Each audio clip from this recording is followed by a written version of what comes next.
The year was 1863, and the world was about to be set ablaze by conflict.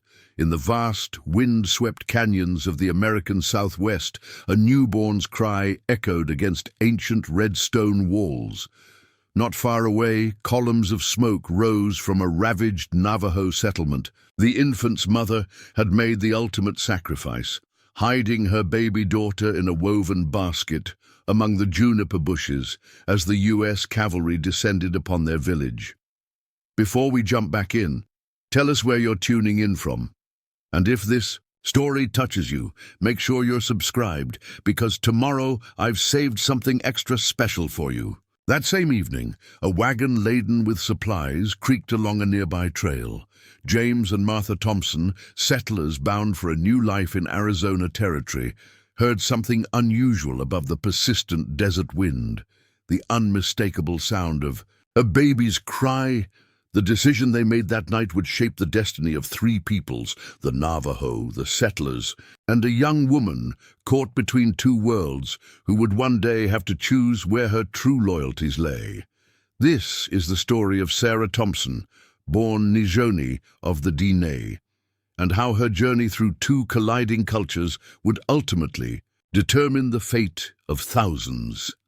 The Thompson family wagon rocked gently under the vast blanket of stars that covered the Arizona territory. Martha Thompson sat bolt upright, straining to hear over the creak of wooden wheels.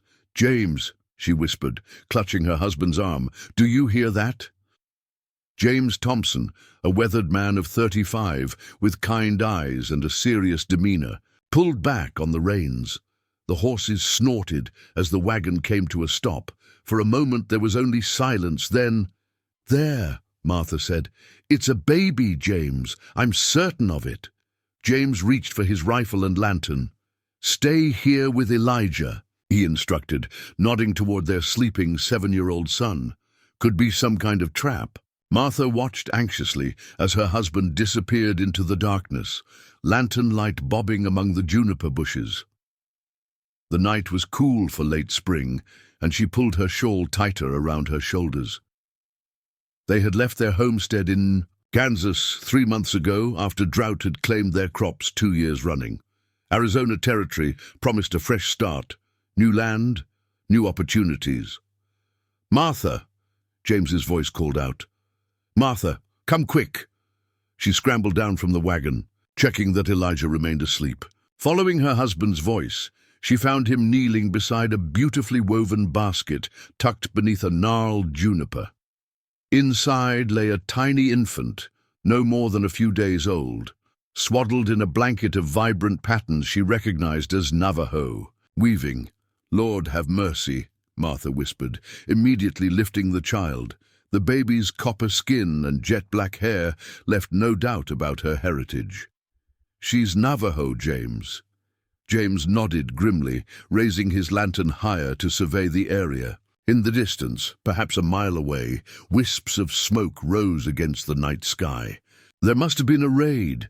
The army's been pushing hard against the Navajo these past months. Martha cradled the infant, who had quieted in her arms. "We can't leave her, James. She'll die out here. The army post at Fort Defiance isn't far. We could—" "No," Martha said firmly. Her eyes, usually gentle, hardened with resolve. "You know what happens to Indian children at those places. They'll send her to some distant school, or worse." James sighed, running a hand through his sandy hair. They had never been able to have more children after Elijah. 2 stillbirths and a miscarriage had left Martha with an emptiness that never quite healed. Martha, taking in a Navajo child. "Folks won't understand." "I don't need them to understand," she replied, already walking back toward the wagon. "I just need to do what's right." And so Sarah Thompson entered their lives, named after Martha's grandmother and baptized under the vast Arizona sky. They continued west, eventually settling in a small valley near the newly established town of Copper Springs, where James found work as a carpenter. The residents, a mix of miners, merchants, ranchers, and other settlers pushing westward, welcomed the Thompsons warmly. though eyebrows raised at the copper-skinned infant Martha claimed as her own. Adopted her back in Kansas became the official story. Poor thing's mother died in childbirth. Most accepted this explanation without question, though a few harbored suspicions they kept to themselves. As Sarah grew from infant to toddler to young girl, her heritage became increasingly apparent. Her straight black hair and dark eyes stood in stark contrast to the Thompson family's fair features. James worried constantly about how she would be treated, but Martha remained steadfast. "She's our daughter," Martha would say whenever James expressed concern. "God put her in our path for a reason." Elijah, 7 years Sarah's senior, appointed himself her protector from the beginning. When she was teased by other children, he was quick to intervene with fists if necessary. By the time Sarah was 5, the siblings were inseparable, with Elijah teaching her to fish in the creek that ran behind their modest homestead, and Sarah following him everywhere like a shadow. Martha ensured Sarah grew up as any frontier girl would, learning to cook, sew, read, and write. James built a small but comfortable 2-room cabin with his own hands, adding a room as the children grew. On Sundays, the family attended the wooden church in town, where Sarah sat quietly between her parents, sometimes drawing curious glances, but increasingly accepted as part of the community.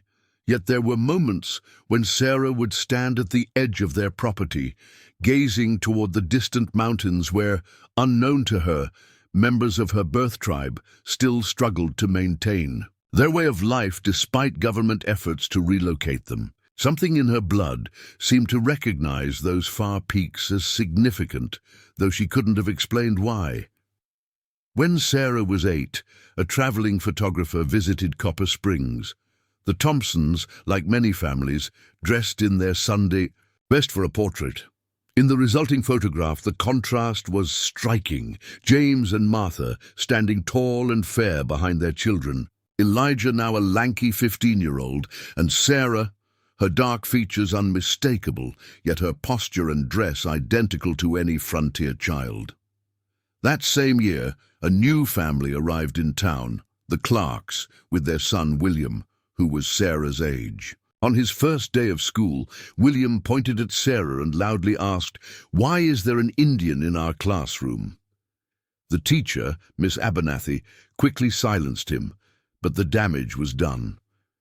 For the first time, Sarah fully understood that she was different. That night, she asked Martha the question her mother had been dreading for years.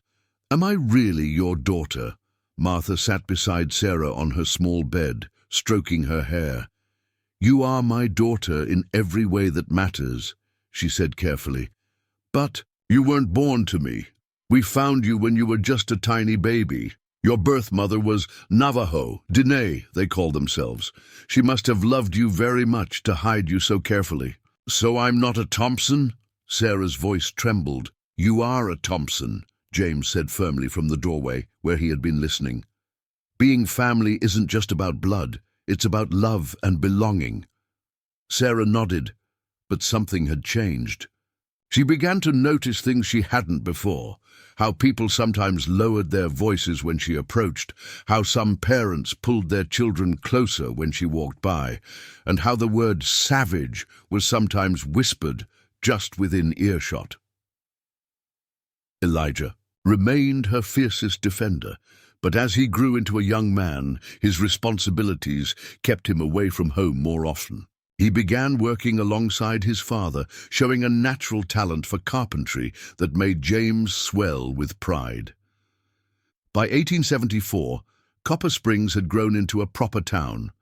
The Transcontinental Railroad had been completed 5 years earlier, bringing more settlers, more business, and more tensions between the indigenous peoples and the newcomers claiming their lands. Sarah, now 11, was a quiet, observant child who excelled in school despite the occasional cruelty of classmates.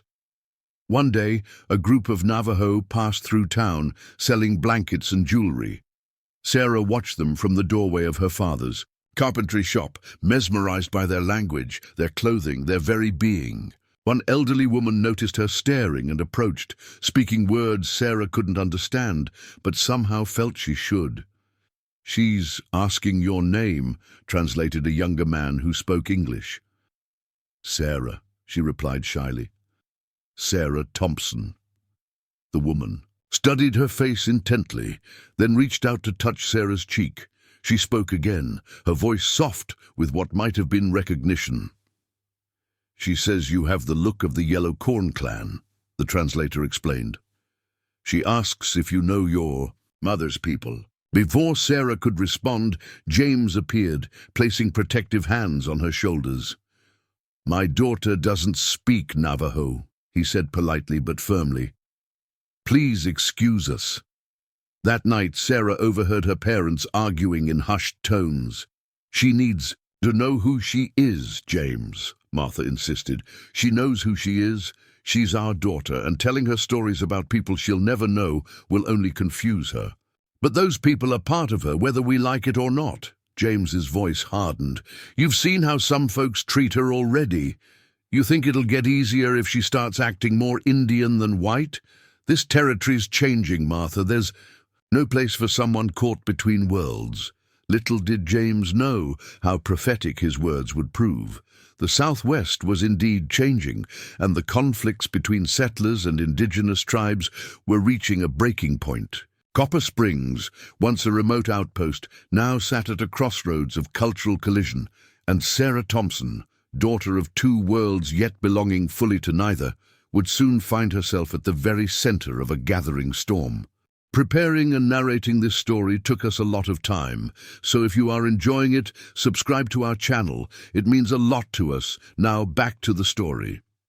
The first rumble of that storm came on Sarah's 12th birthday, when a U.S. Army detachment arrived in Copper Springs. Their commanding officer, Captain Samuel Reynolds, announced they would be establishing a permanent presence nearby to manage the Indian problem once and for all. As the soldiers set up their camp on the outskirts of town, no one could have predicted how their arrival would forever alter the destiny of a girl with feet in two different worlds, a girl who would soon be forced to make an impossible choice.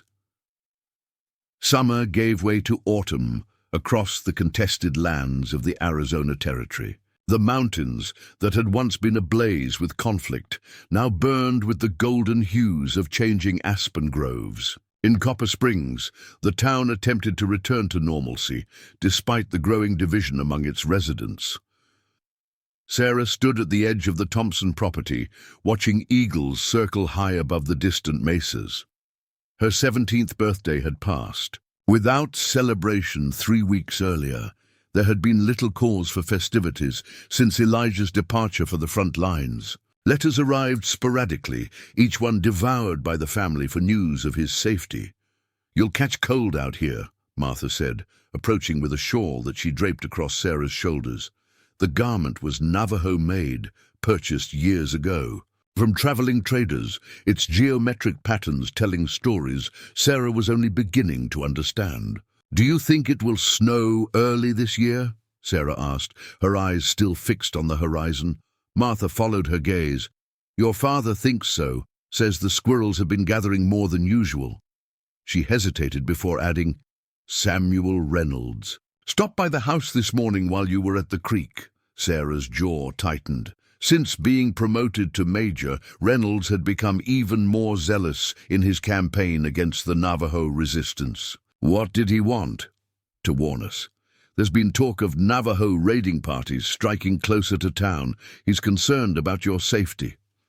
"My safety or my loyalty?"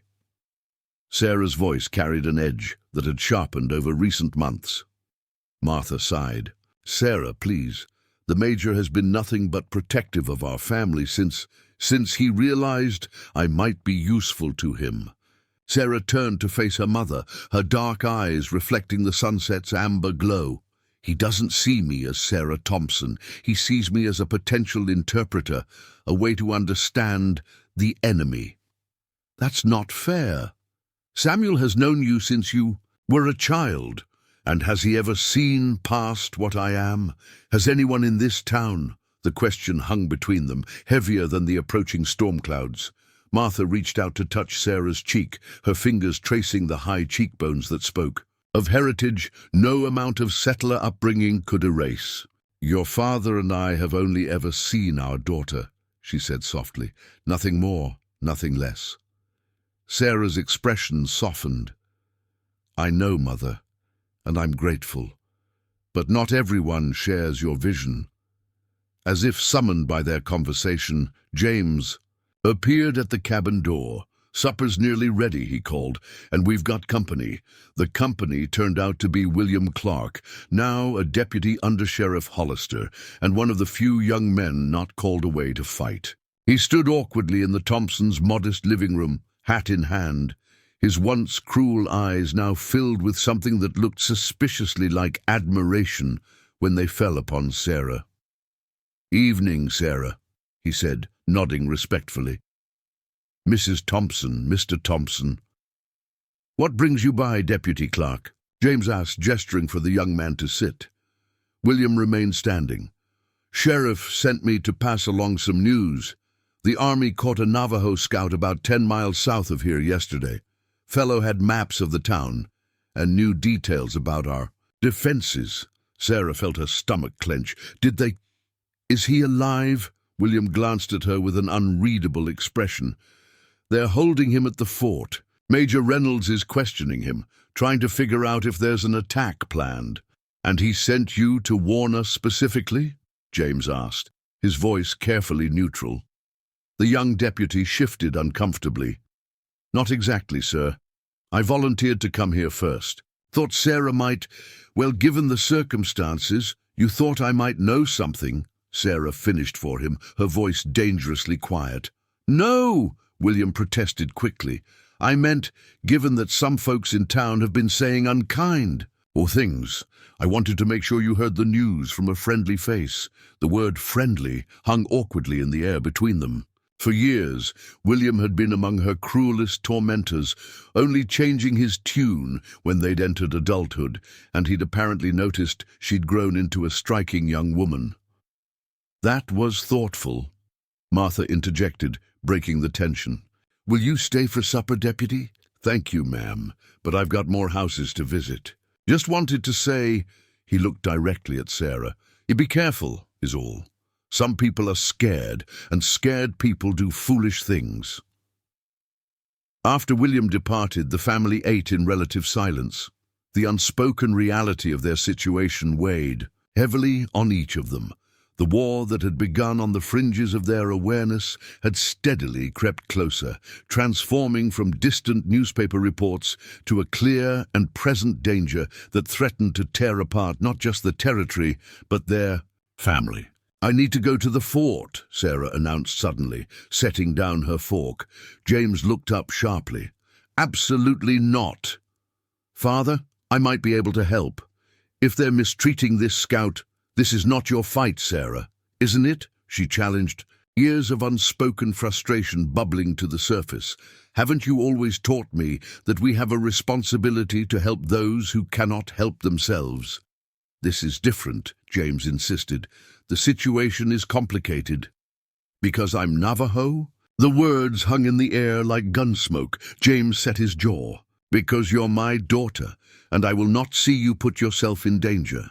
Martha reached across the table to take Sarah's hand. "Your father is right. Going to the fort now would only invite suspicion. We must be patient and prudent." Later. That night, Sarah lay awake in her small bedroom, listening to the wind whistling through the pines outside her window. The knowledge that a Navajo man was being held prisoner just a few miles away gnawed at her conscience. Though she had never known her birth people, the stories Martha had carefully shared over the years had painted a picture of a proud, spiritual culture with deep connections to the land, connections Sarah sometimes felt stirring in her own blood. When she walked among the juniper and sage, a soft knock at her door interrupted her thoughts. Martha entered, carrying a small wooden box. "I thought you might be awake," she said, sitting on the edge of Sarah's bed. "I've been waiting for the right moment to give you this. Perhaps that moment is now." She opened the box to reveal a silver and turquoise bracelet of unmistakable Navajo craftsmanship. Sarah gasped, reaching out to touch the intricate stonework. "It was wrapped with you in your basket," Martha explained. "Your father wanted to sell it when times were hard during the drought of '68, but I couldn't bear to part with it. I've been saving it for when you are old enough to understand its significance." Sarah slipped the bracelet onto her wrist, marveling at how perfectly it fit. "It's beautiful," she whispered. "It's more than that," Martha said. "It's part of your history, a connection to the mother who loved you enough to hide you from harm." She hesitated. "Sarah, I know you feel torn. I know there are questions burning inside you that James and I can never fully answer.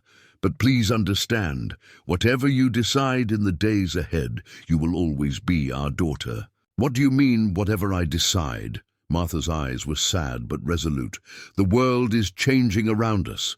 This conflict, it forces choices upon us all. I just want you to know that our love isn't conditional upon those choices." The next morning dawned crisp and clear, a deceptive serenity blanketing the landscape. Sarah completed her chores with unusual efficiency, her mind racing with half-formed plans.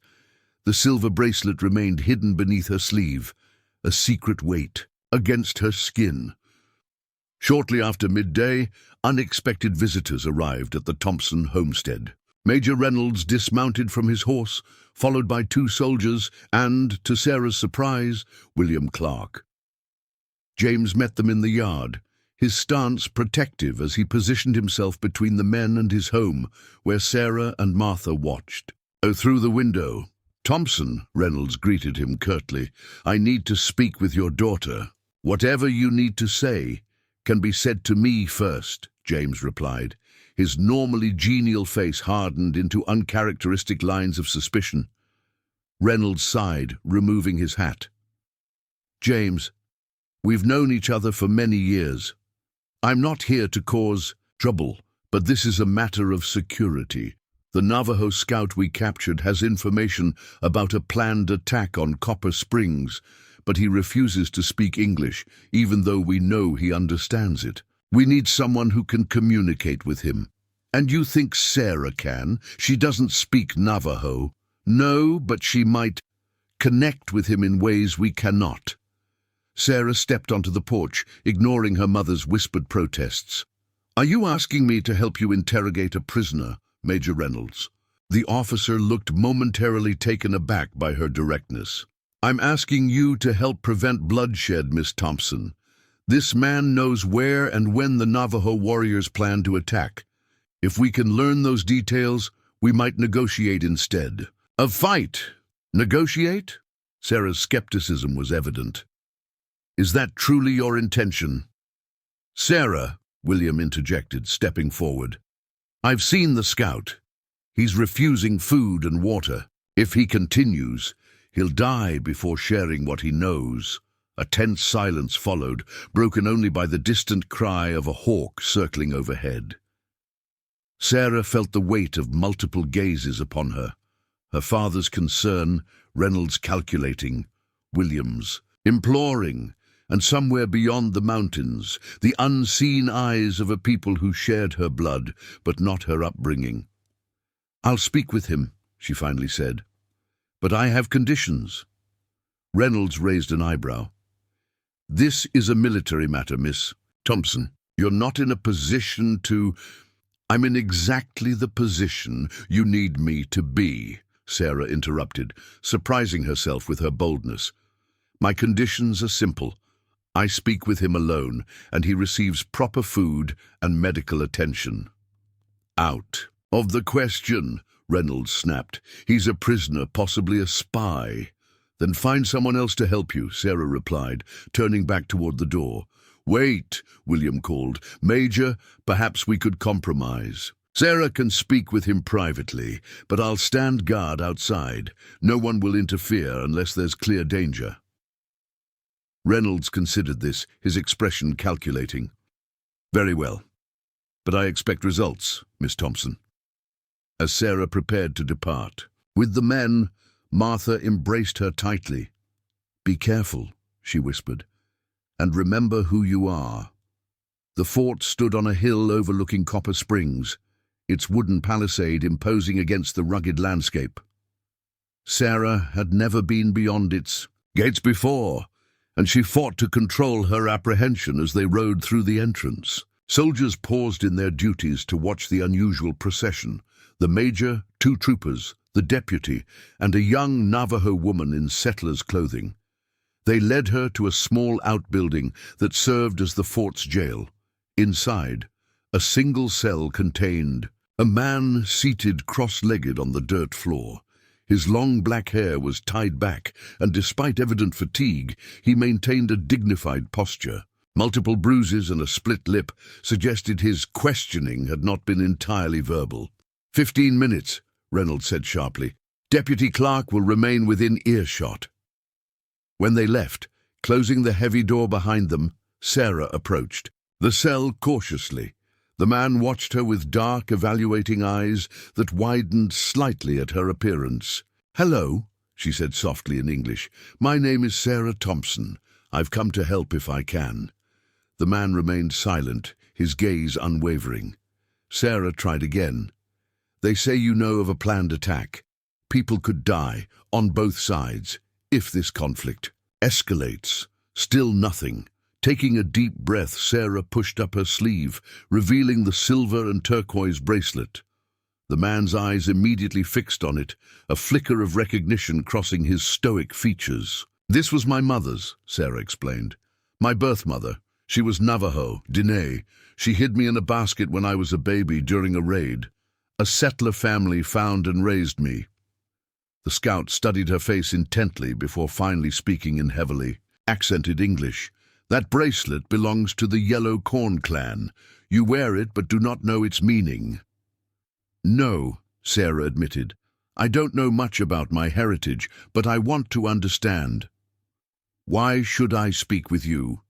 You live with the enemy." Sarah chose her next words carefully. "I live with the family that saved my life. But that doesn't mean I support violence against innocent people on either side." The man was silent for several long moments before asking, "What is your Diné name?" "I don't have one. I was too young to remember." "Everyone has a name," he insisted. "The bracelet you wear belonged to Nijoni, daughter of Hastiantse, medicine man of Yellow Corn clan." Sarah's heart raced at this unexpected revelation. "Nijoni, was that my mother's name?" The scout's expression softened almost imperceptibly. "Nijoni would be your grandmother. The bracelet passed to her daughter Asjon Tweezy Lil, a woman with many horses. She was the wife to my cousin." "You knew my mother?" Sarah whispered, stunned by this connection. "I knew of her. She died in the Long Walk when soldiers forced our people to march to Hueldi, what you call Fort Sumner. Many died. We believed all her family was lost." His eyes narrowed. "Now I find her daughter wearing white people's clothes, speaking white people's language." The judgment in his voice stung, but Sarah held her ground. "I had no choice in how I was raised, but I have choices now." The scout, who eventually introduced himself as Ashki Diggin, Holy Boy, revealed that the Navajo indeed planned to attack Copper Springs, not out of aggression, but desperation. The army had diverted the creek that supplied water to their hidden camp where women, children, and elders sheltered. Without water, they faced slow death. "Our warriors do not wish to kill," he explained. "They seek only to secure the waterway again."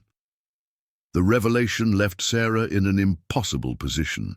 Sharing this information with Reynolds would likely lead to a preemptive strike against the vulnerable Navajo camp.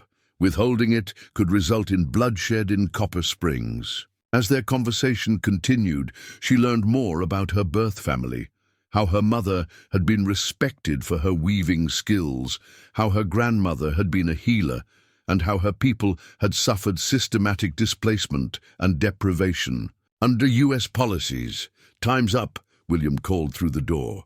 Sarah rose, conflict churning within her. "I'll try to help," she promised Ashki-Diggin. "There must be a way to resolve this without more deaths." As she emerged from the jail, Reynolds was waiting, his impatience evident. "Well, what did he tell you?" Sarah met his gaze steadily. "He says there's no attack planned. The Navajo are simply trying to survive. If you would restore their access to water—" "Nonsense," Reynolds interrupted. "We have intelligence confirming they're mobilizing warriors." "To protect their water source," Sarah insisted. "Major, this could be resolved peacefully." Reynolds studied her suspiciously. "You seem very convinced by this prisoner's claims, Miss Thompson. I wonder where your sympathies truly lie." "With innocent lives," she replied without hesitation, "on both sides." As they rode back to the Thompson homestead in uncomfortable silence, Sarah felt the weight of her newfound knowledge pressing upon her. She was no longer simply Sarah Thompson, daughter of settlers. She was the granddaughter of Nijoni, descendant of the Yellow Corn clan, with a heritage and history that had been kept from her for 17 years. And now, with conflict looming and lives hanging in the balance, she would have to decide which world truly claimed her loyalty. The rains came that evening, a violent autumn thunderstorm that matched the turmoil in Sarah's heart.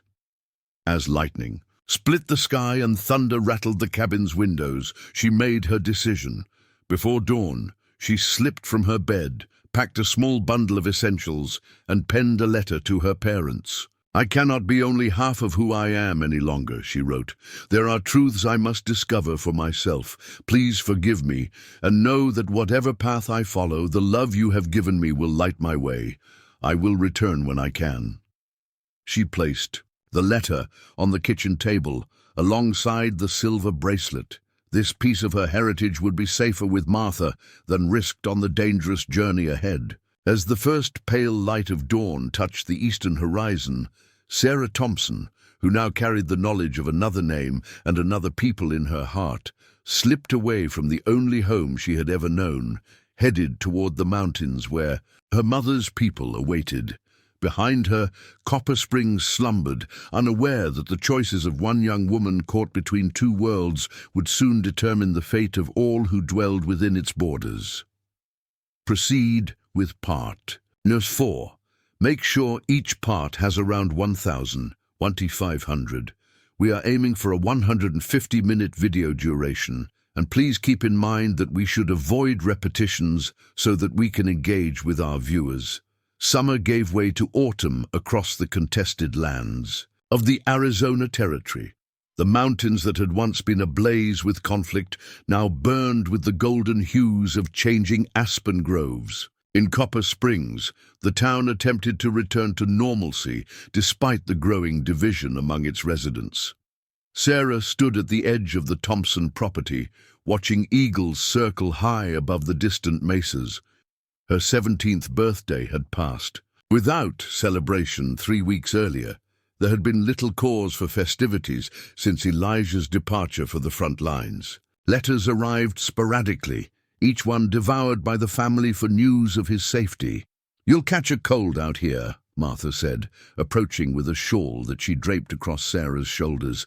The garment was Navajo-made, purchased years ago from traveling traders, its geometric patterns telling stories Sarah was only beginning to understand. "Do you think it will snow early this year?" Sarah asked, her eyes still fixed on the horizon. Martha followed her gaze. "Your father thinks so. Says the squirrels have been gathering more than usual." She hesitated before adding, "Samuel Reynolds stopped by the house this morning while you were at the creek." Sarah's jaw tightened. Since being promoted to major, Reynolds had become even more zealous in his campaign against the Navajo resistance. "What did he want?" "To warn us. There's been talk of Navajo raiding parties striking closer to town. He's concerned about your safety." "My safety or my loyalty?" Sarah's voice carried an edge that had sharpened over recent months. Martha sighed. "Sarah, please. The Major has been nothing but protective of our family since he realized I might be useful to him." Sarah turned to face her mother, her dark eyes reflecting the sunset's amber glow. He doesn't see me as Sarah Thompson. He sees me as a potential interpreter, a way to understand the enemy. That's not fair. Samuel has known you since you were a child. And has he ever seen past what I am? Has anyone in this town? The question hung between them, heavier than the approaching storm clouds. Martha reached out to touch Sarah's cheek, her fingers tracing the high cheekbones that spoke. Of heritage, no amount of settler upbringing could erase. Your father and I have only ever seen our daughter, she said softly. Nothing more, nothing less. Sarah's expression softened. I know, Mother, and I'm grateful. But not everyone shares your vision. As if summoned by their conversation, James appeared at the cabin door. Supper's nearly ready, he called, and we've got company. The company turned out to be William Clark, now a deputy under Sheriff Hollister and one of the few young men not called away to fight. He stood awkwardly in the Thompsons' modest living room, hat in hand, his once cruel eyes now filled with something that looked suspiciously like admiration when they fell upon Sarah. Evening, Sarah, he said, nodding respectfully. Mrs. Thompson, Mr. Thompson. What brings you by, Deputy Clark? James asked, gesturing for the young man to sit. William remained standing. Sheriff sent me to pass along some news. The army caught a Navajo scout about 10 miles south of here yesterday. Fellow had maps of the town and knew details about our defenses. Sarah felt her stomach clench. Is he alive? William glanced at her with an unreadable expression. They're holding him at the fort. Major Reynolds is questioning him, trying to figure out if there's an attack planned. And he sent you to warn us specifically? James asked, his voice carefully neutral. The young deputy shifted uncomfortably. Not exactly, sir. I volunteered to come here first. Thought Sarah might, well, given the circumstances, you thought I might know something. Sarah finished for him, her voice dangerously quiet. No, William protested quickly. I meant given that some folks in town have been saying unkind. In things, I wanted to make sure you heard the news from a friendly face. The word friendly hung awkwardly in the air between them. For years, William had been among her cruelest tormentors, only changing his tune when they'd entered adulthood, and he'd apparently noticed she'd grown into a striking young woman. That was thoughtful, Martha interjected, breaking the tension. Will you stay for supper, Deputy? Thank you, ma'am, but I've got more houses to visit. Just wanted to say... He looked directly at Sarah. Be careful is all. Some people are scared, and scared people do foolish things. After William departed, the family ate in relative silence. The unspoken reality of their situation weighed heavily on each of them. The war that had begun on the fringes of their awareness had steadily crept closer, transforming from distant newspaper reports to a clear and present danger that threatened to tear apart not just the territory, but their family. I need to go to the fort, Sarah announced suddenly, setting down her fork. James looked up sharply. Absolutely not. Father, I might be able to help. If they're mistreating this scout, this is not your fight, Sarah, isn't it? She challenged, years of unspoken frustration bubbling to the surface. Haven't you always taught me that we have a responsibility to help those who cannot help themselves? This is different, James insisted. The situation is complicated. Because I'm Navajo? The words hung in the air like gunsmoke. James set his jaw. Because you're my daughter, and I will not see you put yourself in danger. Martha reached across the table to take Sarah's hand. Your father is right. Going to the fort now would only invite suspicion. We must be patient and prudent. Later, that night, Sarah lay awake in her small bedroom, listening to the wind whistling through the pines outside her window. The knowledge that a Navajo man was being held prisoner just a few miles away gnawed at her conscience. Though she had never known her birth people, the stories Martha had carefully shared over the years had painted a picture of a proud, spiritual culture with deep connections to the land. Connections Sarah sometimes felt stirring in her own blood. When she walked among the juniper and sage, a soft knock at her door interrupted her thoughts. Martha entered, carrying a small wooden box. "I thought you might be awake," she said, sitting on the edge of Sarah's bed. "I've been waiting for the right moment to give you this. Perhaps that moment is now." She opened the box to reveal a silver and turquoise bracelet of unmistakable Navajo craftsmanship. Sarah gasped, reaching out to touch the intricate stonework. "It was wrapped with you in your basket," Martha explained. "Your father wanted to sell it when times were hard during the drought of '68, but I couldn't bear to part with it. I've been saving it for when you were old enough to understand its significance." Sarah slipped the bracelet onto her wrist, marveling at how perfectly it fit. "It's beautiful," she whispered. "It's more than that," Martha said. "It's part of your history, a connection to the mother who loved you enough to hide you from harm." She hesitated. "Sarah, I know you feel torn. I know there are questions burning inside you that James and I can never fully answer. But please understand, whatever you decide, in the days ahead, you will always be our daughter." "What do you mean, whatever I decide?" Martha's eyes were sad but resolute. "The world is changing around us. This conflict, it forces choices upon us all. I just want you to know that our love isn't conditional upon those choices." The next morning dawned crisp and clear, a deceptive serenity blanketing the landscape. Sarah completed her chores with unusual efficiency, her mind racing with half-formed plans. The silver bracelet remained hidden beneath her sleeve, a secret weight against her skin. Shortly after midday, unexpected visitors arrived at the Thompson homestead. Major Reynolds dismounted from his horse, followed by 2 soldiers and, to Sarah's surprise, William Clark. James met them in the yard, his stance protective as he positioned himself between the men and his home, where Sarah and Martha watched. "Through the window, Thompson," Reynolds greeted him curtly. "I need to speak with your daughter." "Whatever you need to say can be said to me first," James replied. His normally genial face hardened into uncharacteristic lines of suspicion. Reynolds sighed, removing his hat. "James, we've known each other for many years. I'm not here to cause trouble, but this is a matter of security. The Navajo scout we captured has information about a planned attack on Copper Springs, but he refuses to speak English, even though we know he understands it. We need someone who can communicate with him. And you think Sarah can? She doesn't speak Navajo." "No, but she might connect with him in ways we cannot." Sarah stepped onto the porch, ignoring her mother's whispered protests. "Are you asking me to help you interrogate a prisoner, Major Reynolds?" The officer looked momentarily taken aback by her directness.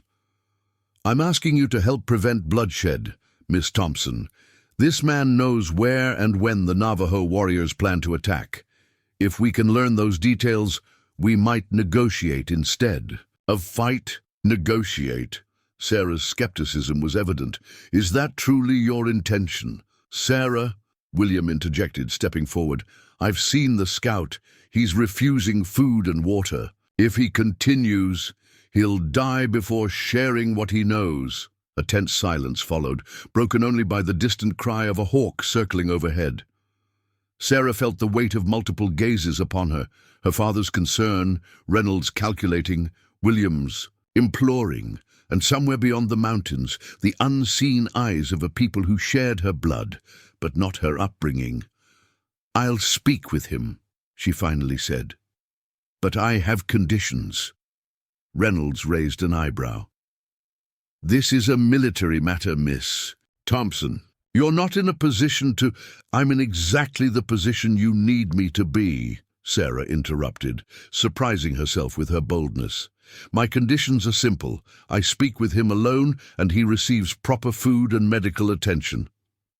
"Out of the question," Reynolds snapped. "He's a prisoner, possibly a spy." "Then find someone else to help you," Sarah replied, turning back toward the door. "Wait," William called. "Major, perhaps we could compromise. Sarah can speak with him privately, but I'll stand guard outside. No one will interfere unless there's clear danger. Reynolds considered this, his expression calculating. Very well, but I expect results, Miss Thompson. As Sarah prepared to depart, with the men, Martha embraced her tightly. Be careful, she whispered, and remember who you are. The fort stood on a hill overlooking Copper Springs, its wooden palisade imposing against the rugged landscape. Sarah had never been beyond its gates before, and she fought to control her apprehension as they rode through the entrance. Soldiers paused in their duties to watch the unusual procession. The major, 2 troopers, the deputy, and a young Navajo woman in settler's clothing. They led her to a small outbuilding that served as the fort's jail. Inside, a single cell contained a man seated cross-legged on the dirt floor. His long black hair was tied back, and despite evident fatigue, he maintained a dignified posture. Multiple bruises and a split lip suggested his questioning had not been entirely verbal. 15 minutes, Reynolds said sharply. Deputy Clark will remain within earshot. When they left, closing the heavy door behind them, Sarah approached the cell cautiously. The man watched her with dark, evaluating eyes that widened slightly at her appearance. Hello, she said softly in English. My name is Sarah Thompson. I've come to help if I can. The man remained silent, his gaze unwavering. Sarah tried again. They say you know of a planned attack.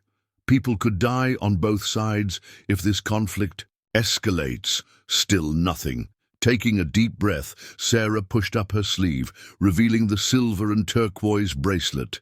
The man's eyes immediately fixed on it, a flicker of recognition crossing his stoic features. This was my mother's, Sarah explained, my birth mother. She was Navajo Dine. She hid me in a basket when I was a baby during a raid. A settler family found and raised me. The scout studied her face intently before finally speaking in heavily accented English. That bracelet belongs to the Yellow Corn clan. You wear it but do not know its meaning. No, Sarah admitted. I don't know much about my heritage, but I want to understand. Why should I speak with you? You live with the enemy. Sarah chose her next words carefully. I live with the family that saved my life. But that doesn't mean I support violence against innocent people on either side. The man was silent for several long moments before asking, What is your Dine name? I don't have one. I was too young to remember. Everyone has a name, he insisted. The bracelet you wear belonged to Nijoni, daughter of Hastinsay, medicine man of Yellow Corn clan. Sarah's heart raced at this unexpected revelation. Nijoni, was that my mother's name? The scout's expression softened almost imperceptibly. Nijoni would be your grandmother. The bracelet passed to her daughter, Azdzon Twizi Lil, a woman with many horses. She was the wife to my cousin. You knew my mother? Sarah whispered, stunned by this connection. I knew of her. She died in the Long Walk when soldiers forced our people to march to Weldy, what you call Fort Sumner. Many died. We believed all her family was lost. His eyes narrowed. Now I find her daughter wearing white people's clothes, speaking white people's language. The judgment in his voice stung, but Sarah held her ground.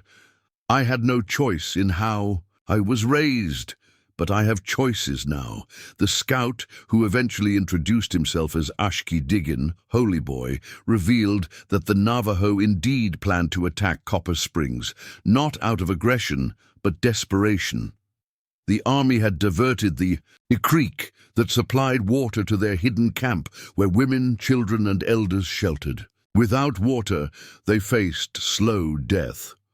Our warriors do not wish to kill, he explained. They seek only to secure the waterway again. The revelation left Sarah in an impossible position. Sharing this information with Reynolds would likely lead to a preemptive strike against the vulnerable Navajo camp. Withholding it could result in bloodshed in Copper Springs. As their conversation continued, she learned more about her birth family, how her mother had been respected for her weaving skills, how her grandmother had been a healer, and how her people had suffered systematic displacement and deprivation under US policies. "Time's up," William called through the door. Sarah rose, conflict churning within her. "I'll try to help," she promised Ashki-Daigan. "There must be a way to resolve this without more deaths." As she emerged from the jail, Reynolds was waiting, his impatience evident. "Well, what did he tell you?" Sarah met his gaze steadily. "He says there's no attack planned. The Navajo are simply trying to survive. If you would restore their access to water—" "Nonsense," Reynolds interrupted. "We have intelligence confirming they're mobilizing warriors." "To protect their water source," Sarah insisted. "Major, this could be resolved peacefully." Reynolds studied her suspiciously. "You seem very convinced by this prisoner's claims, Miss Thompson. I wonder where your sympathies truly lie." "With innocent lives," she replied without hesitation. "On both sides." As they rode back to the Thompson homestead in uncomfortable silence, Sarah felt the weight of her newfound knowledge pressing upon her. She was no longer simply Sarah Thompson, daughter of settlers. She was the granddaughter of Nijoni, descendant of the Yellow Corn clan, with a heritage and history that had been kept from her for 17 years. And now, with conflict looming and lives hanging in the balance, she would have to decide which world truly claimed her loyalty. The rains came that evening, a violent autumn thunderstorm that matched the turmoil in Sarah's heart. As lightning split the sky and thunder rattled the cabin's windows, she made her decision. Before dawn, she slipped from her bed, packed a small bundle of essentials, and penned a letter to her parents. "I cannot be only half of who I am any longer," she wrote. "There are truths I must discover for myself. Please forgive me, and know that whatever path I follow, the love you have given me will light my way. I will return when I can." She placed the letter on the kitchen table alongside the silver bracelet. This piece of her heritage would be safer with Martha than risked on the dangerous journey ahead. As the first pale light of dawn touched the eastern horizon, Sarah Thompson, who now carried the knowledge of another name and another people in her heart, slipped away from the only home she had ever known, headed toward the mountains where her mother's people awaited. Behind her, Copper Springs slumbered, unaware that the choices of one young woman caught between two worlds would soon determine the fate of all who dwelled within its borders. Dawn painted the sandstone mesas in shades of amber and gold as Sarah made her way through the rugged terrain. She had exchanged her settler's dress for practical riding clothes, canvas trousers and a sturdy cotton shirt beneath her woolen coat. The mare she'd borrowed from the Thompson stable moved steadily beneath her, occasionally nickering as they navigated the steep, winding trails. 3 days had passed since she'd left Copper Springs. 3 days of following vague directions gleaned from Ashki-Daigan about where to find the hidden Navajo encampment. The scout had been reluctant to share this information, but Sarah's connection to his cousin's wife had eventually persuaded him. "Look for the three-fingered mesa," he had told her. "Then follow the dry creek bed north until you see juniper trees growing in a circle. The camp lies in the canyon beyond." Finding the distinctive mesa had been simple enough, but the dry creek bed had split in multiple directions, forcing Sarah to make educated guesses. She rationed her water carefully, knowing that a mistake in this unforgiving landscape could prove fatal. As the sun climbed higher, Sarah paused to rest her horse in the shadow of a massive boulder. The silence of the desert was occasionally broken by the mournful cry of a circling hawk. She closed her eyes, trying to still the doubts that had plagued her journey. Had she made a terrible mistake? Would the Navajo accept her, or would they view her as an infiltrator, tainted by her upbringing among the white settlers? And what of her family? By now, Martha and James would have discovered her letter. The thought of their worry, their hurt, caused a painful constriction in her chest. They had given her everything, protected her, and loved her unconditionally. Was this how she repaid that love? By fleeing in the night? It's not betrayal, she whispered to herself. It's completion. She needed to understand the other half of who she was, the part that sometimes stirred within her blood when she stood beneath the vast Arizona sky. Movement on the ridge above caught her attention. Sarah tensed, her hand moving instinctively to the small revolver tucked into her saddlebag, a precaution James had insisted upon during her rare solo rides near town. Squinting against the sun's glare, she made out the silhouette of a mounted figure watching her. Sarah stood slowly, raising her empty hands to show she meant no harm. The rider observed her for several long moments before urging their mount down the rocky slope with practiced ease. As they drew closer, Sarah could see it was a young Navajo man, perhaps a few years older than herself. He carried a rifle across his lap, but it wasn't aimed at her. Yet. "You are far from town, settler," he called in accented but clear English. When he was within speaking distance, "I'm looking for the people of Yellowcorn Clan," Sarah replied, her voice steadier than she felt. "I bring news from Ashki Diggin, who is held prisoner at the fort." The young man's expression hardened. "How do you know this name?" "I spoke with him. He told me that my mother was Asjon Tweezy Leal, wife to his cousin." Disbelief and suspicion flashed across the rider's features. He studied her face intently, taking in her copper skin, high cheekbones, and dark eyes that marked her Navajo heritage, despite her settler's clothing and speech. "You claim to be the daughter of Asjon Tweezy Leal?" "She died many winters ago." "Her child lived," Sarah said simply, "hidden in a basket during a raid, found and raised by settlers." The young man's grip on his rifle tightened. "Many claim convenient truths when the waters of war rise. Why should I believe you are who you say you are?" Sarah thought quickly. "Ashki Diggin told me my grandmother was called Nijoni, a healer of the Yellowcorn Clan. She wore a silver and turquoise bracelet that was passed to my mother, and then to me when I was hidden as an infant." Something shifted in the young man's gaze, not quite belief, but a willingness to consider. "Where is this bracelet now?" "I left it with my—" Sarah hesitated over the word. "With the woman who raised me. I didn't want to risk losing it on the journey." After a moment's consideration, the young man nodded. "I am Ki Yazi, son of Hatali Yazi. I will take you to our elder, Hastian. Vichai, he will decide if your story has truth."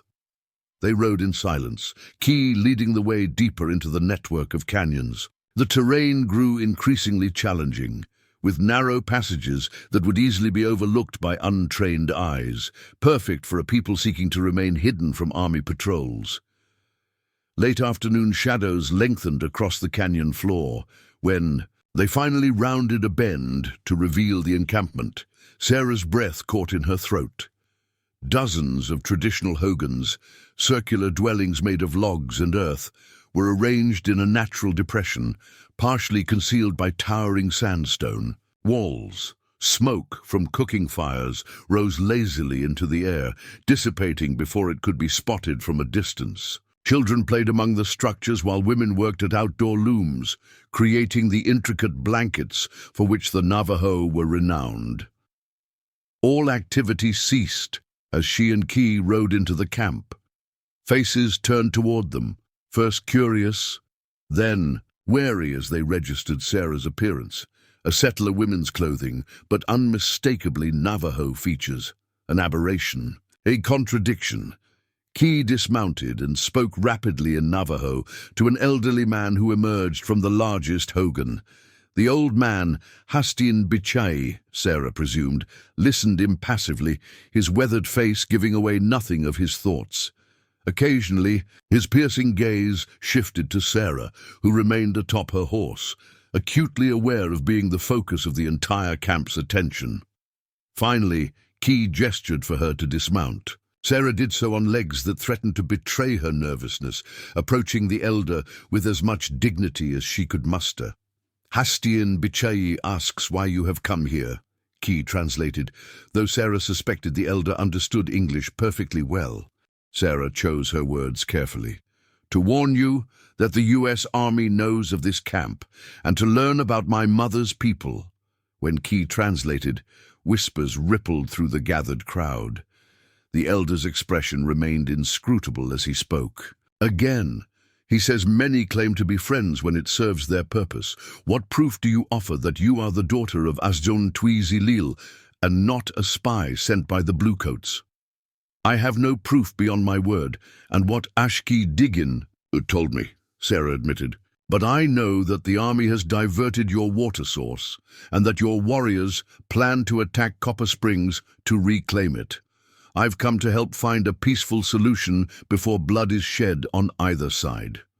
This time, Key's translation elicited not whispers but exclamations of alarm. The elder raised his hand for silence, his gaze never leaving Sarah's face. The army questioned Ashki Diggin for this information. He would not speak, yet he told you freely. Not freely, Sarah replied. Only after I showed him the bracelet and spoke of my birth mother. An elderly woman pushed her way through the crowd, her eyes fixed intently on Sarah. When she spoke, her voice trembled with emotion. She asks if your bracelet had a cracked turquoise stone in the center, surrounded by silver lightning marks. He translated. Sarah nodded. Yes, and on the back were symbols carved into the silver. The old woman's hand flew to her mouth, tears welling in her eyes. She spoke rapidly to Hastian Bichai, gesturing emphatically toward Sarah. This is Shimasani Nitsa, eldest weaver of our clan, Key explained. She says she made that bracelet herself as a gift for her daughter Nijoni. It was unique. No other like it exists. If you have seen it, held it, he paused, searching for words. She believes you may indeed be who you claim. For several long moments, silence hung over the encampment as heavily as the gathering dusk. Then Hastian Bichai spoke, his voice carrying the weight of authority. You will stay the night, Key translated. Tomorrow we will decide if your warning is true and what should be done. Shimasani Nitsa insisted that Sarah stay in her hogan. The elderly weaver's hands trembled as she prepared a simple meal of corn cakes and stew, her eyes frequently straying to Sarah's face as if searching for echoes of her lost granddaughter. Though they shared no common language, a tentative connection formed between them, a bridge across years of separation and cultural divide. Through Key's occasional translation, Sarah learned fragments of her family history. Her grandmother, Nijoni, had indeed been a respected healer. Her mother, whose full name translated to woman with many horses, had been known for her gentle spirit and skill with difficult births. Her father had been a respected leader, killed during the early conflicts with the U.S. Army. Your mother hid when soldiers attacked our winter camp, Shimasani Nitsa explained through Key. We thought both of you perished in the mountains. To know where her child lives. The elderly woman's voice broke, overwhelmed by emotion. That night, lying on a bed of sheepskins in her grandmother's hogan, Sarah felt as though she stood at the confluence of two rivers, her past and her future merging in powerful, unpredictable currents. Sleep eluded her, as her mind raced with all she had learned and all that remained uncertain. Outside, she could hear the low murmur of men's voices as a council gathered to discuss her warning and what action to take. Though she couldn't understand their words, the gravity in their tones told her enough. War hovered on the horizon like an approaching storm. Dawn was breaking when Key entered the hogan, his expression solemn. The council has decided. You will return to Copper Springs with me and 2 others. We will speak with your settler father and the town leaders, and Major Reynolds, Key's jaw tightened. The Blue Coat Chief has shown he cannot be trusted. We will speak with those who might listen. Deputy Clark, Sarah suggested. William Clark. He's fair-minded despite once looking at me as you do now, as someone who doesn't fully belong anywhere. Something flickered in Key's dark eyes, perhaps recognition of a shared understanding. The council has also decided something else. If you truly wish to know your mother's people, you must learn our ways. Shimasani Nitsa wishes to teach you. I would be honored, Sarah replied sincerely, even if it means choosing sides when the time comes, Key challenged. Sarah met his gaze steadily. I hope to prevent that time from ever arriving. They departed within the hour. Sarah, Key, and two older men, introduced as respected speakers for the clan. Shimasani Nitsa embraced Sarah fiercely before they left, pressing something into her palm. Looking down, Sarah found a small pouch of soft deerskin.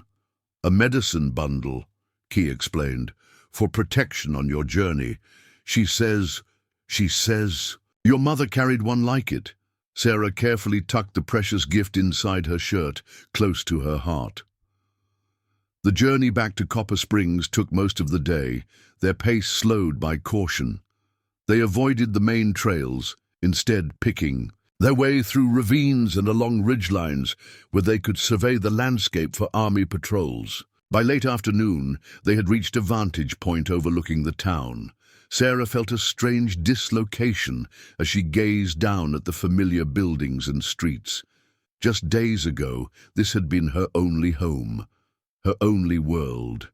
Now she viewed it with new eyes, eyes that had glimpsed another truth, another way of being.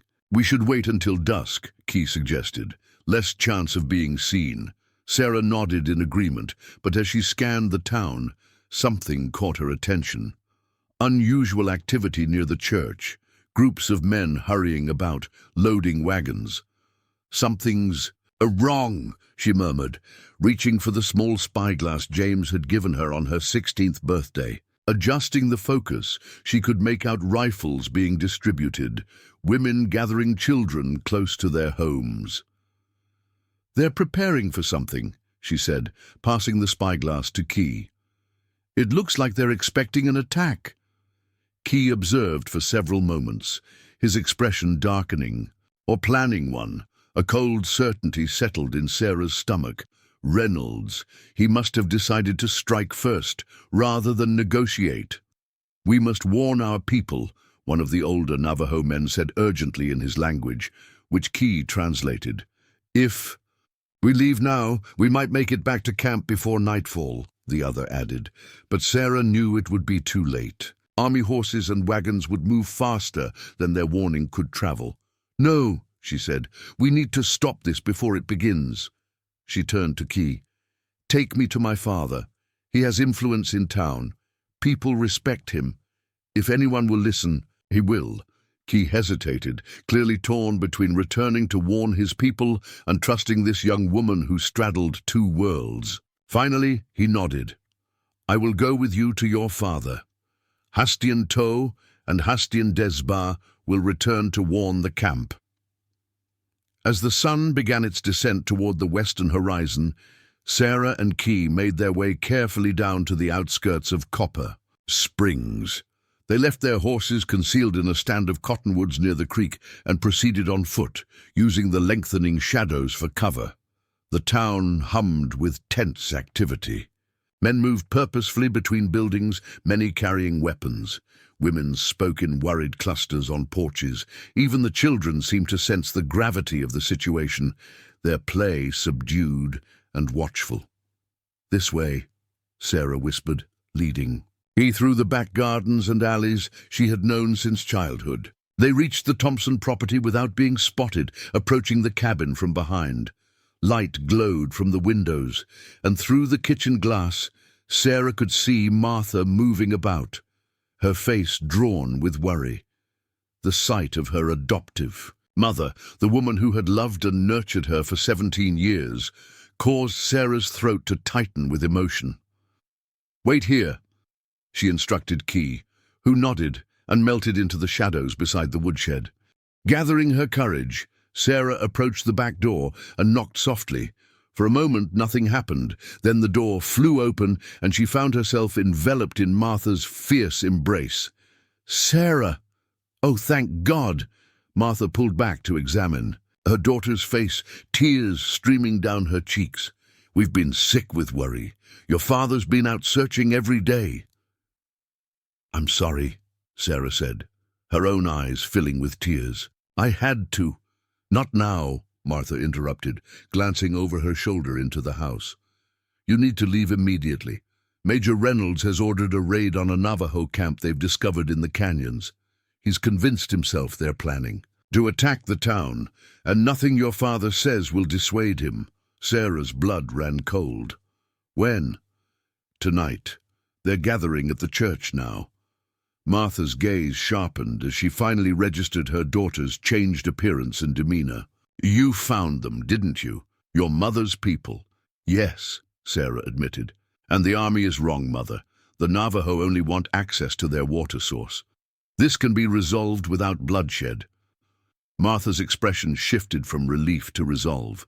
"Your father said the same. He's at the church now, trying one last time to reason with Reynolds and the town council." "I need to get there," Sarah said urgently. "And I have someone with me, a representative from the Navajo Council. They want peace, too."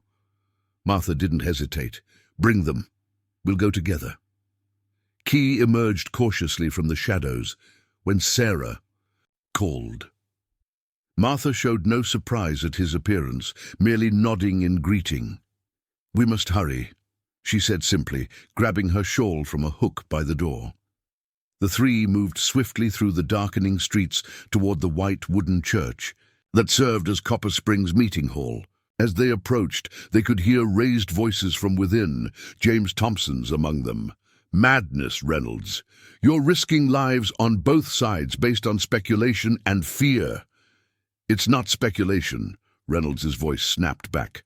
"We have confirmation they're mobilizing warriors. The time for talk is over, Thompson. Either stand with your community or stand aside." Sarah pushed open the church doors, Martha and Key close behind her. The assembled crowd, mostly men of the town, with Reynolds and his soldiers at the front, fell silent at their entrance. "Sarah?" James's voice broke the silence, disbelief and relief warring in his expression. "The confirmation you have is wrong, Major Reynolds," Sarah declared, stepping forward. "I've been to the Navajo camp. They have no intention of attacking Copper Springs. They only seek to reclaim access to water that was diverted from them." Reynolds' face darkened with fury. "You dare show your face here after consorting with the enemy, and you bring one of them into our midst?" He gestured toward Key, whose stoic expression never wavered, despite the hostile stares directed his way. "He is Key Yazzie, son of a respected healer, and he comes in peace," Sarah replied, her voice steady despite her pounding heart. "The Navajo Council sent him to speak with town leaders to find a solution that doesn't require bloodshed." William Clark, who had been standing near Reynolds, stepped forward. "Let's hear what he has to say." Reynolds turned on him incredulously. "Deputy, surely you're not suggesting we negotiate with people who are willing to talk instead of fight?" William interrupted. "Yes, that's exactly what I'm suggesting." He looked at Sarah with newfound respect. "Miss Thompson has shown more courage and sense than the rest of us combined." A murmur ran through the assembled townspeople. Some nodded in agreement, while others clutched their weapons tighter, suspicious eyes fixed on Key. James Thompson moved to stand beside his daughter. "Sarah, are you certain about what you've seen and heard?" "I am, Father," she replied. "More certain than I've ever been about anything." James turned to address the crowd. "Many of you have known me for years. I know my family. When have I ever led you astray or put this community at risk? I'm asking you now to listen, not to me, but to my daughter and this young man who have risked everything to prevent unnecessary killing." For a tense moment, the outcome hung in the balance. Sarah could feel the weight of two worlds resting on this fragile thread of possibility: bloodshed or understanding, war or peace. Then Sheriff Hollister, a taciturn man who rarely involved himself in town disputes, cleared his throat. "Reckon there's no harm in listening," he drawled. "Doesn't mean we have to agree." Reynolds looked as though he might explode with frustration, but as he scanned the faces of the townspeople, he could see the tide turning. "Fine," he bit out. "They can speak their piece, but my men remain ready to move out at first light if this proves to be a delay tactic." As Key stepped forward to address the gathering, Sarah felt a tentative hope rise within her. The path ahead remained uncertain, fraught with the complexities of bridging two worlds that had viewed each other with suspicion and fear for generations. But for the first time, she could see the possibility of integration rather than division, of belonging to both worlds rather than being torn between them. Whatever came next, Sarah Thompson, daughter of James and Martha, granddaughter of Nijoni, born of one world and raised in another, had found her purpose, not to choose but to connect, not to divide but to heal.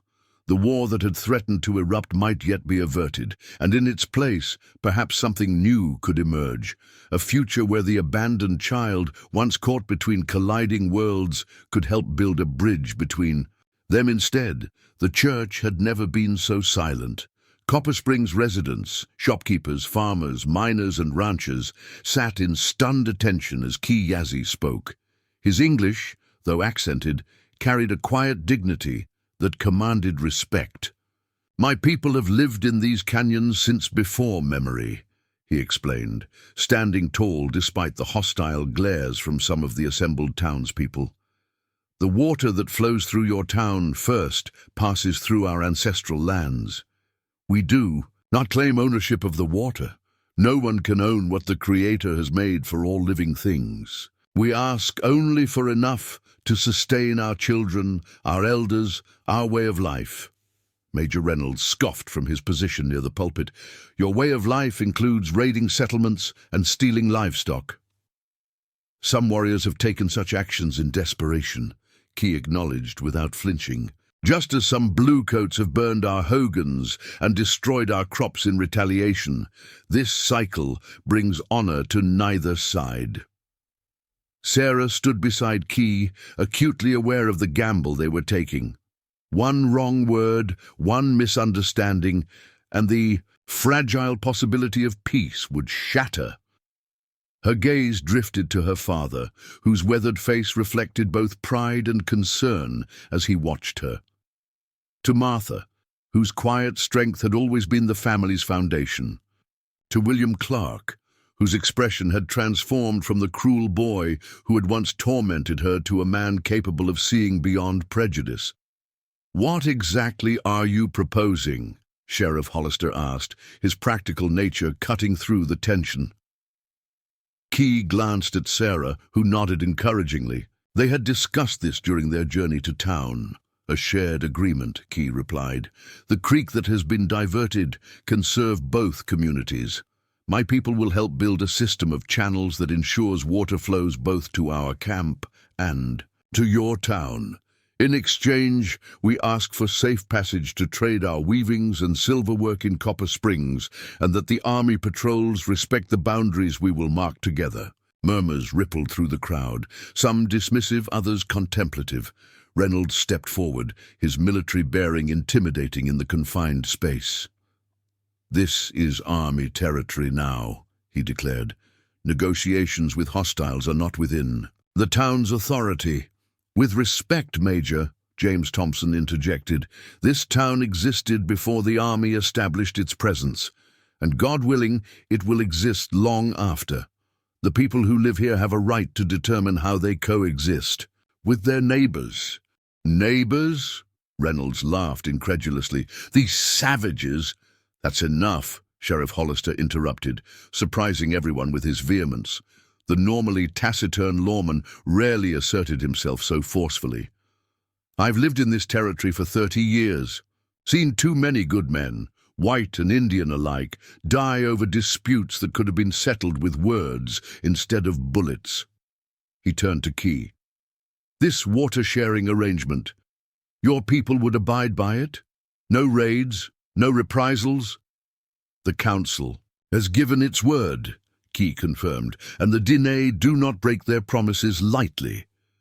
Neither do the people of Copper Springs, Martha Thompson added, speaking up for the first time. Her quiet voice carried a moral authority that few in town would challenge. We've built our community on neighborly trust.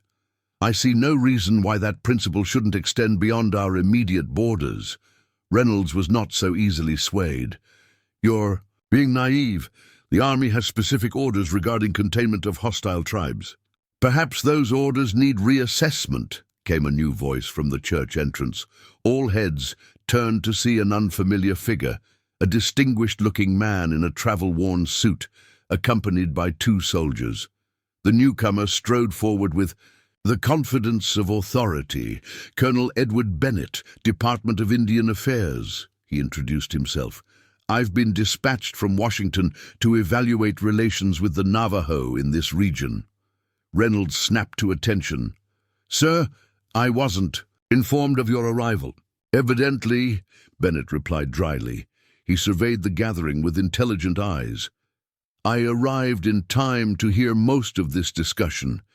It seems I've found precisely the situation I was sent to assess. Sarah felt a surge of hope.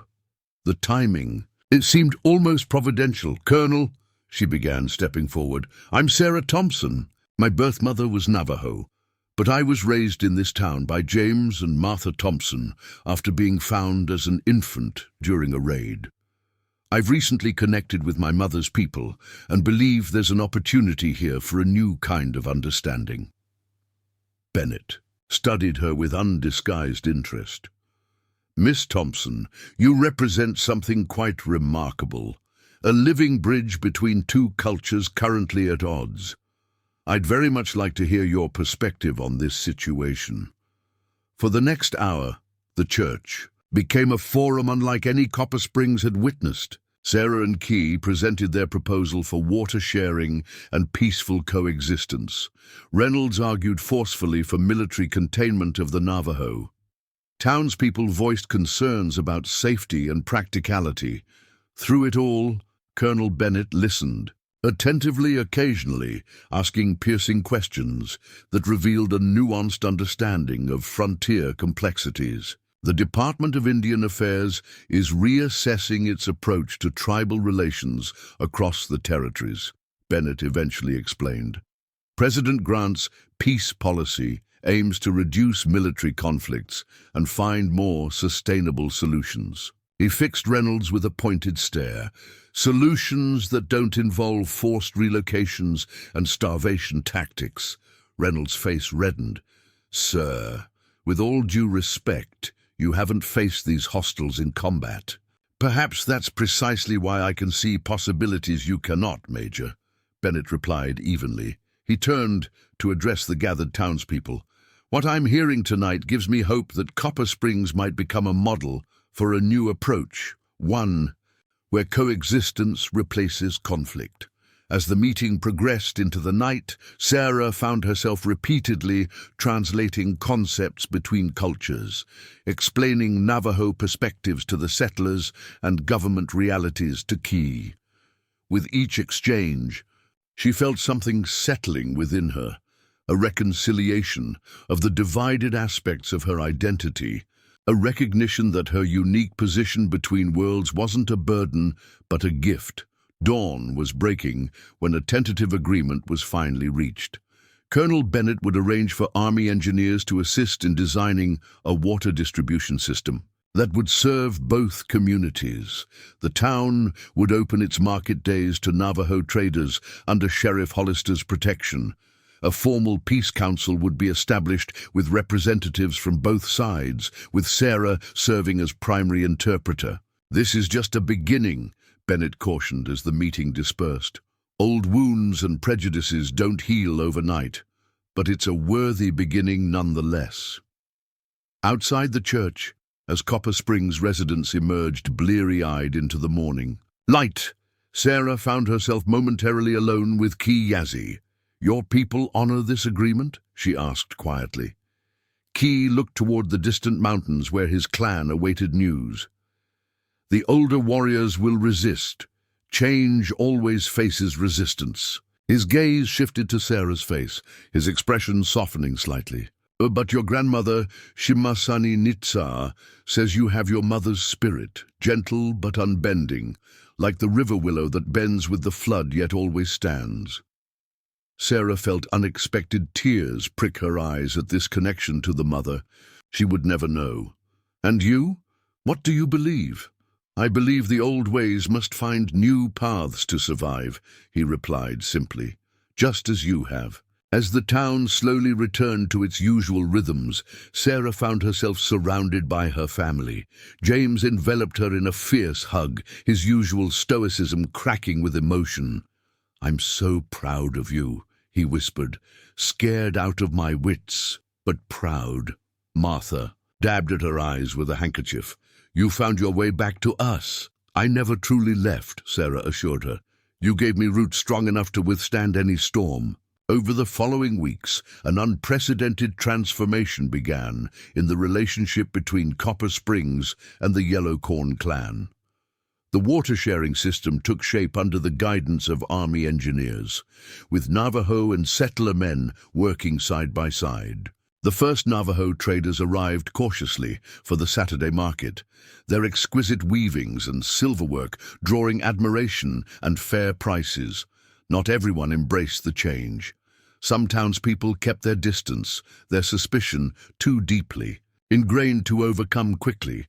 Similarly, certain Navajo elders maintained a wary distance, unconvinced that generations of broken promises could be so easily mended. Major Reynolds requested a transfer, unwilling to participate in what he termed a doomed experiment in naive idealism. But for every skeptic, there were others willing to take tentative steps toward understanding. William Clark, to Sarah's surprise, proved particularly enthusiastic about building relationships with the Navajo. His position as deputy gave him authority to ensure fair treatment during market days, and he applied himself to this task with unexpected dedication.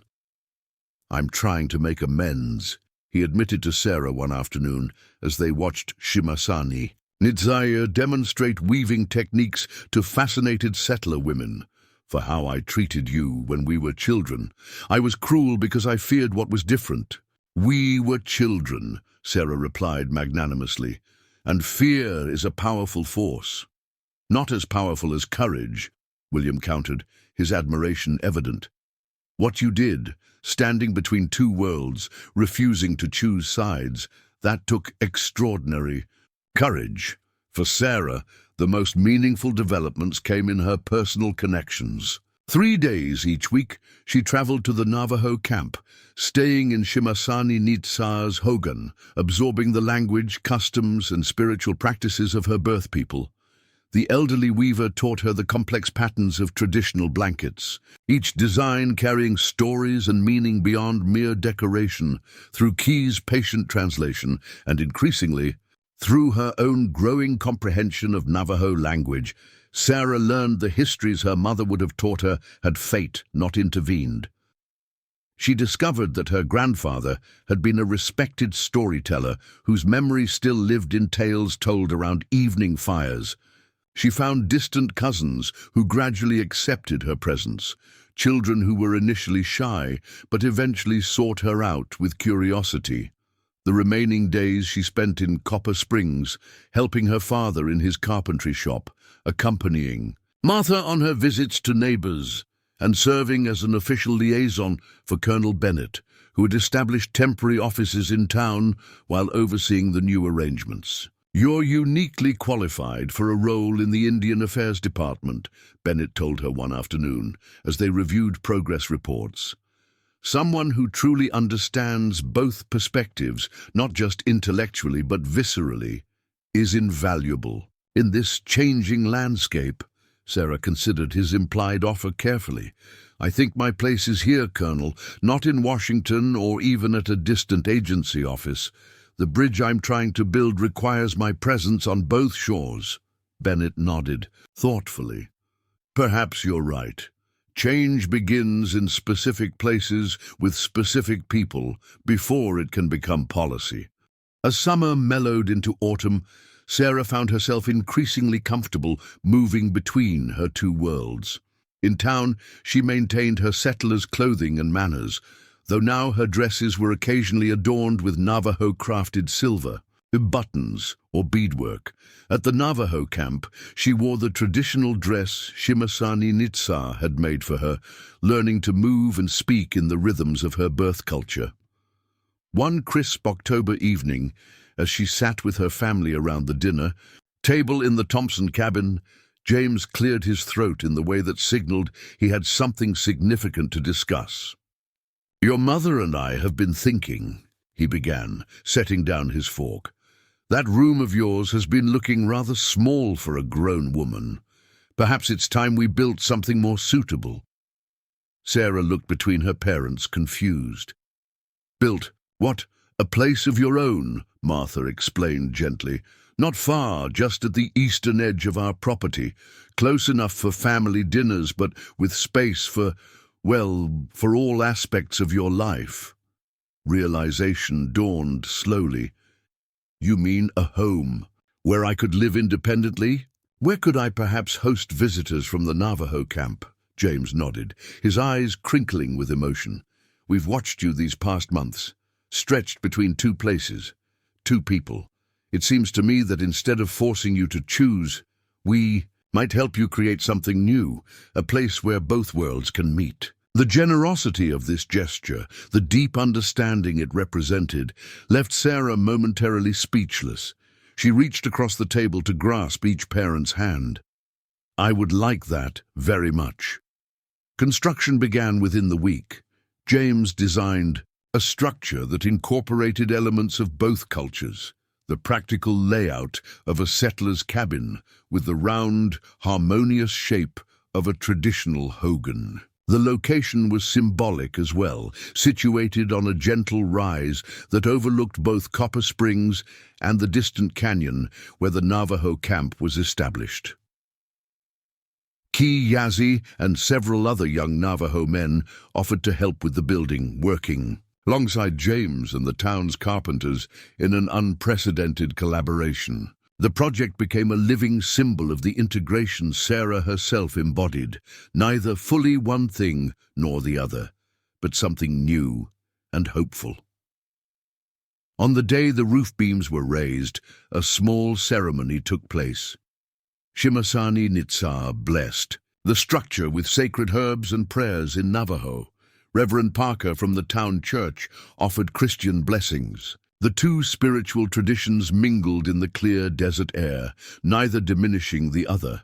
As the gathering dispersed, Sarah found herself standing alone with Key Yazzie, watching the sunset paint the distant mesas in fiery hues. "Your two worlds are coming together," he observed. Slowly, Sarah acknowledged, "There's still mistrust on both sides, still so much history to overcome. But it has begun," Key said, "and that is more than many thought possible." He hesitated before adding, "The council has asked me to serve as permanent liaison with the town and the Indian Affairs Office. I would be honored if you would continue working with me in this role." Sarah studied his face, noting how his initial suspicion had gradually transformed into respect and perhaps something more. "I would be honored as well." By December, Sarah's new home was completed. On the eve of her move, she sat with Martha and James before the fireplace in the cabin that had sheltered her for 17 years. "I have something for you," Martha said, retrieving a small bundle wrapped in soft cloth. When she unwrapped it, the silver and turquoise bracelet gleamed in the firelight. "This belongs to you," Martha continued, placing it in Sarah's palm. "A connection to your first mother, who loved you enough to save you. James and I have been blessed to raise you, but we've always known you carried two bloodlines, two heritages, two sources of strength," James added quietly. Sarah slipped the bracelet onto her wrist, feeling its familiar weight. "I've been thinking about my name," she said carefully. "I will always be Sarah Thompson to you, to this town, but I'd like to add the name my birth family would have given me." "What would that be?" Martha asked. "Nijoni Yaji, Little Beauty. In Navajo, my grandmother helped me choose it." Sarah looked between the two people who had raised her with such love and acceptance. "Would that be all right?" James reached over to cover her hand with his. "Sarah Thompson Nijoni Yaji. It has a certain poetry to it." On Christmas morning, Sarah woke in her new home to the sound of approaching horses. Looking out her window, she saw Kiyazi leading a small party from the Navajo camp, including Shimasaninitsa, bundled against the winter chill. They carried gifts of woven blankets and traditional foods. Later that same day, Martha and James arrived with a wagon containing townspeople, the Clarks, Sheriff Hollister, some of the shopkeepers who had been most supportive of the new arrangements. They brought Christmas breads, preserved fruits, and handcrafted furniture. As the unlikely gathering filled her home with conversation and laughter, Sarah moved among them, translating words and cultural references, building understanding one interaction at a time. Shimasani Nitsa demonstrated weaving techniques to fascinated settler women. James discussed carpentry methods with interested Navajo men. Children from both communities played together in the yard, their interactions uncomplicated by the prejudices of their elders. Standing in the doorway as evening approached, Sarah watched the blending of her two worlds with quiet wonder. The abandoned infant, once caught between colliding cultures, had become a bridge between them. The wound of her divided identity had healed into something stronger, not by choosing one world over the other, but by embracing both. Outside, the first stars appeared in the darkening sky. From the mountains to the west came the distant howl of a coyote, Ma-Yi, the trickster of Navajo stories, who taught through contradiction and paradox. From the town to the east came the sound of the church bell, ringing to celebrate the birth of a child who had united heaven and earth.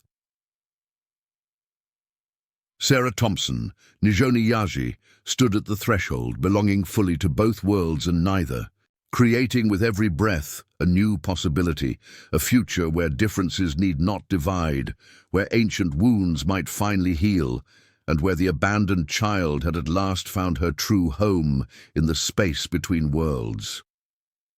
5 years passed like the changing seasons across the Arizona Territory. What had begun as a fragile experiment in coexistence between Copper Springs and the Yellow Corn clan gradually strengthened into something more enduring. The water-sharing system functioned smoothly. Market days saw increasing trade between communities, and children who had once eyed each other with suspicion now played together during gatherings. Sarah Thompson, Nijoni Yaji's home on the ridge, had evolved into far more than a personal dwelling. It had become a neutral meeting ground, a place where disputes could be resolved, celebrations shared, and understanding fostered. The original structure had been expanded with 2 additional rooms, one serving as a classroom where Sarah taught English to Navajo children and Navajo language to interested settlers. The other functioning as a small clinic where both traditional healing practices and modern medicine were practiced. On a warm spring morning in 1879, Sarah stood at her favorite vantage point, watching riders approach from the direction of town. At 32, she carried herself with the quiet authority that comes from years of navigating complex cultural divides.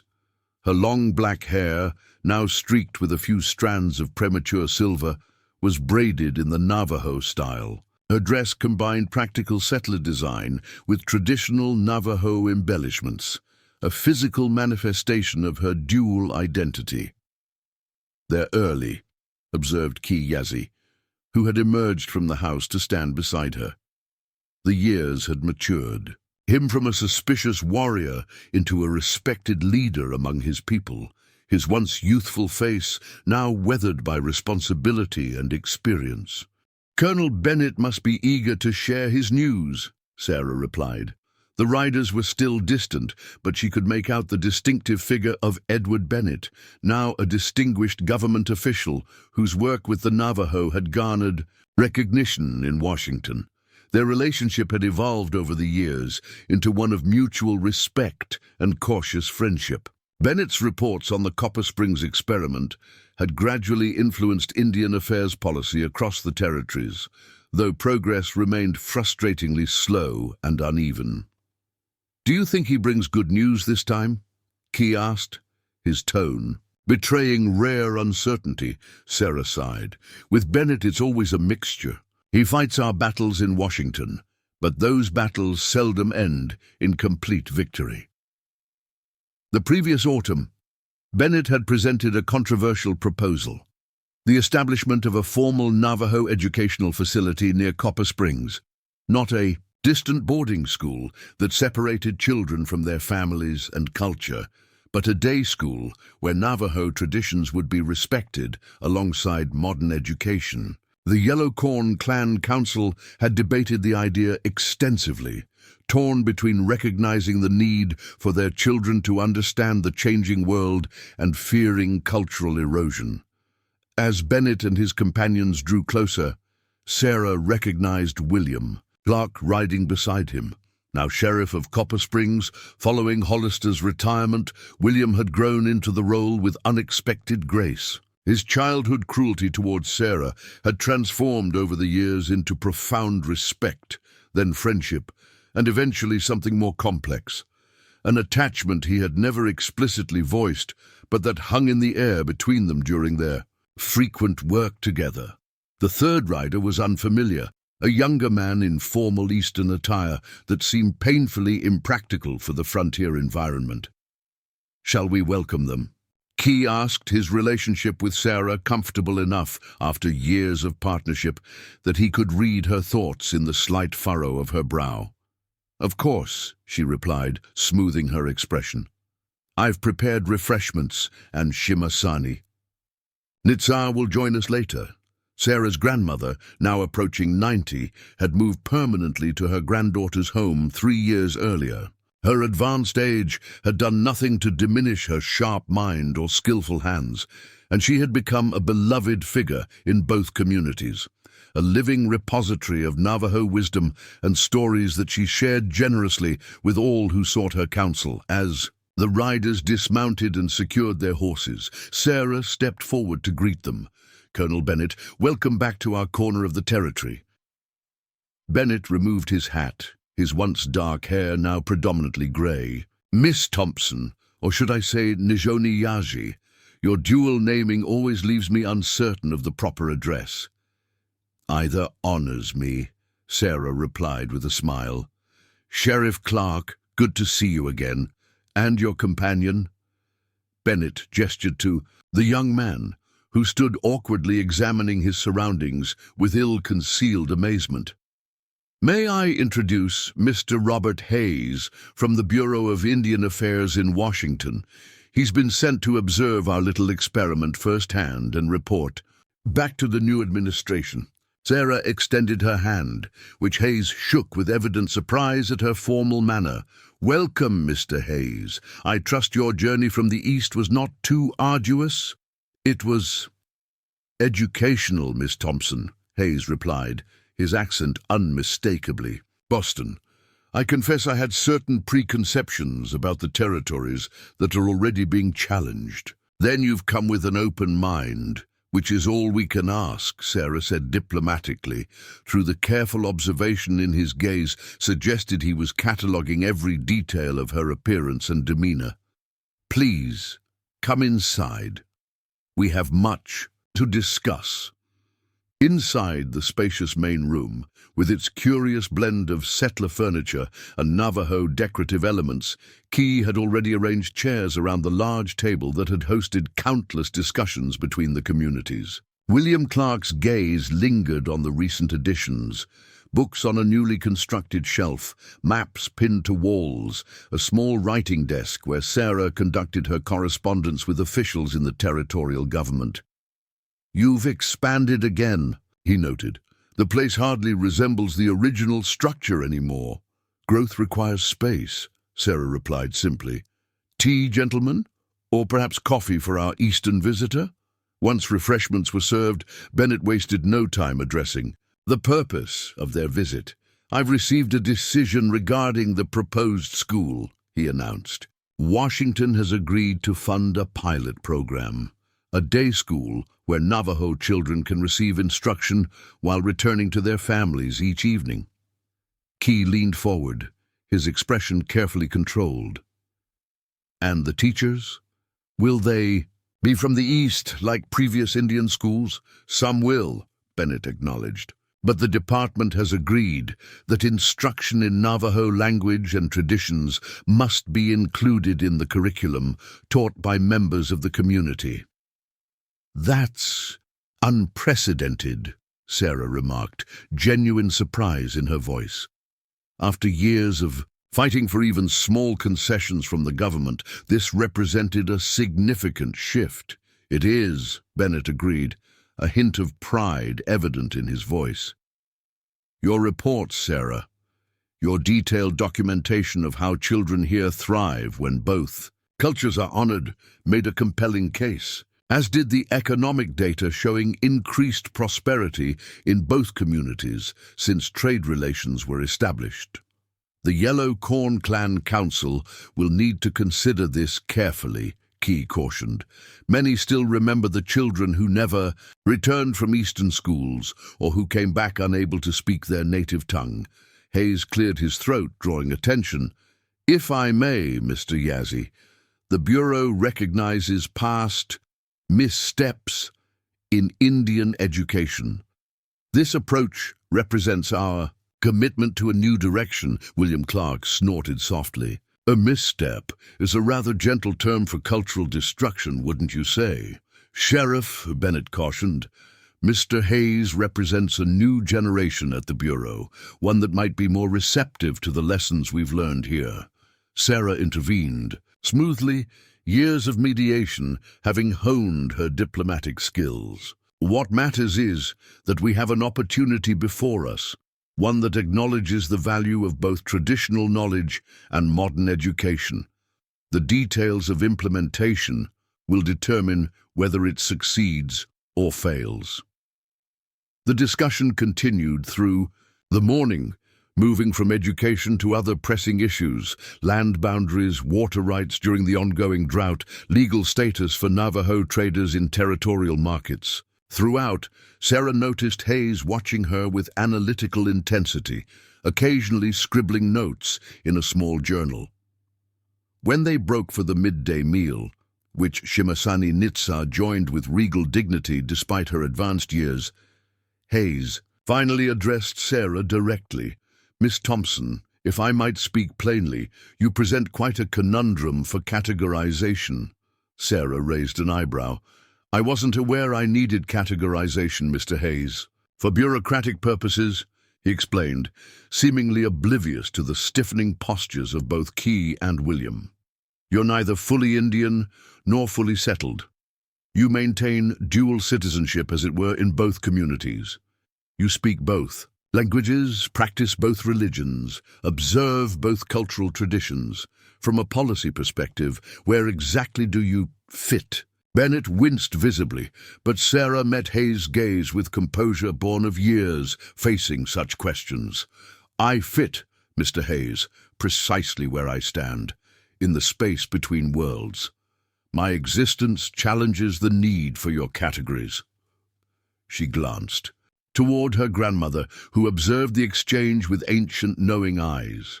"The Navajo have a concept called hojo, harmony, balance, beauty. It isn't achieved by separating elements, but by bringing them into the right relationship with each other."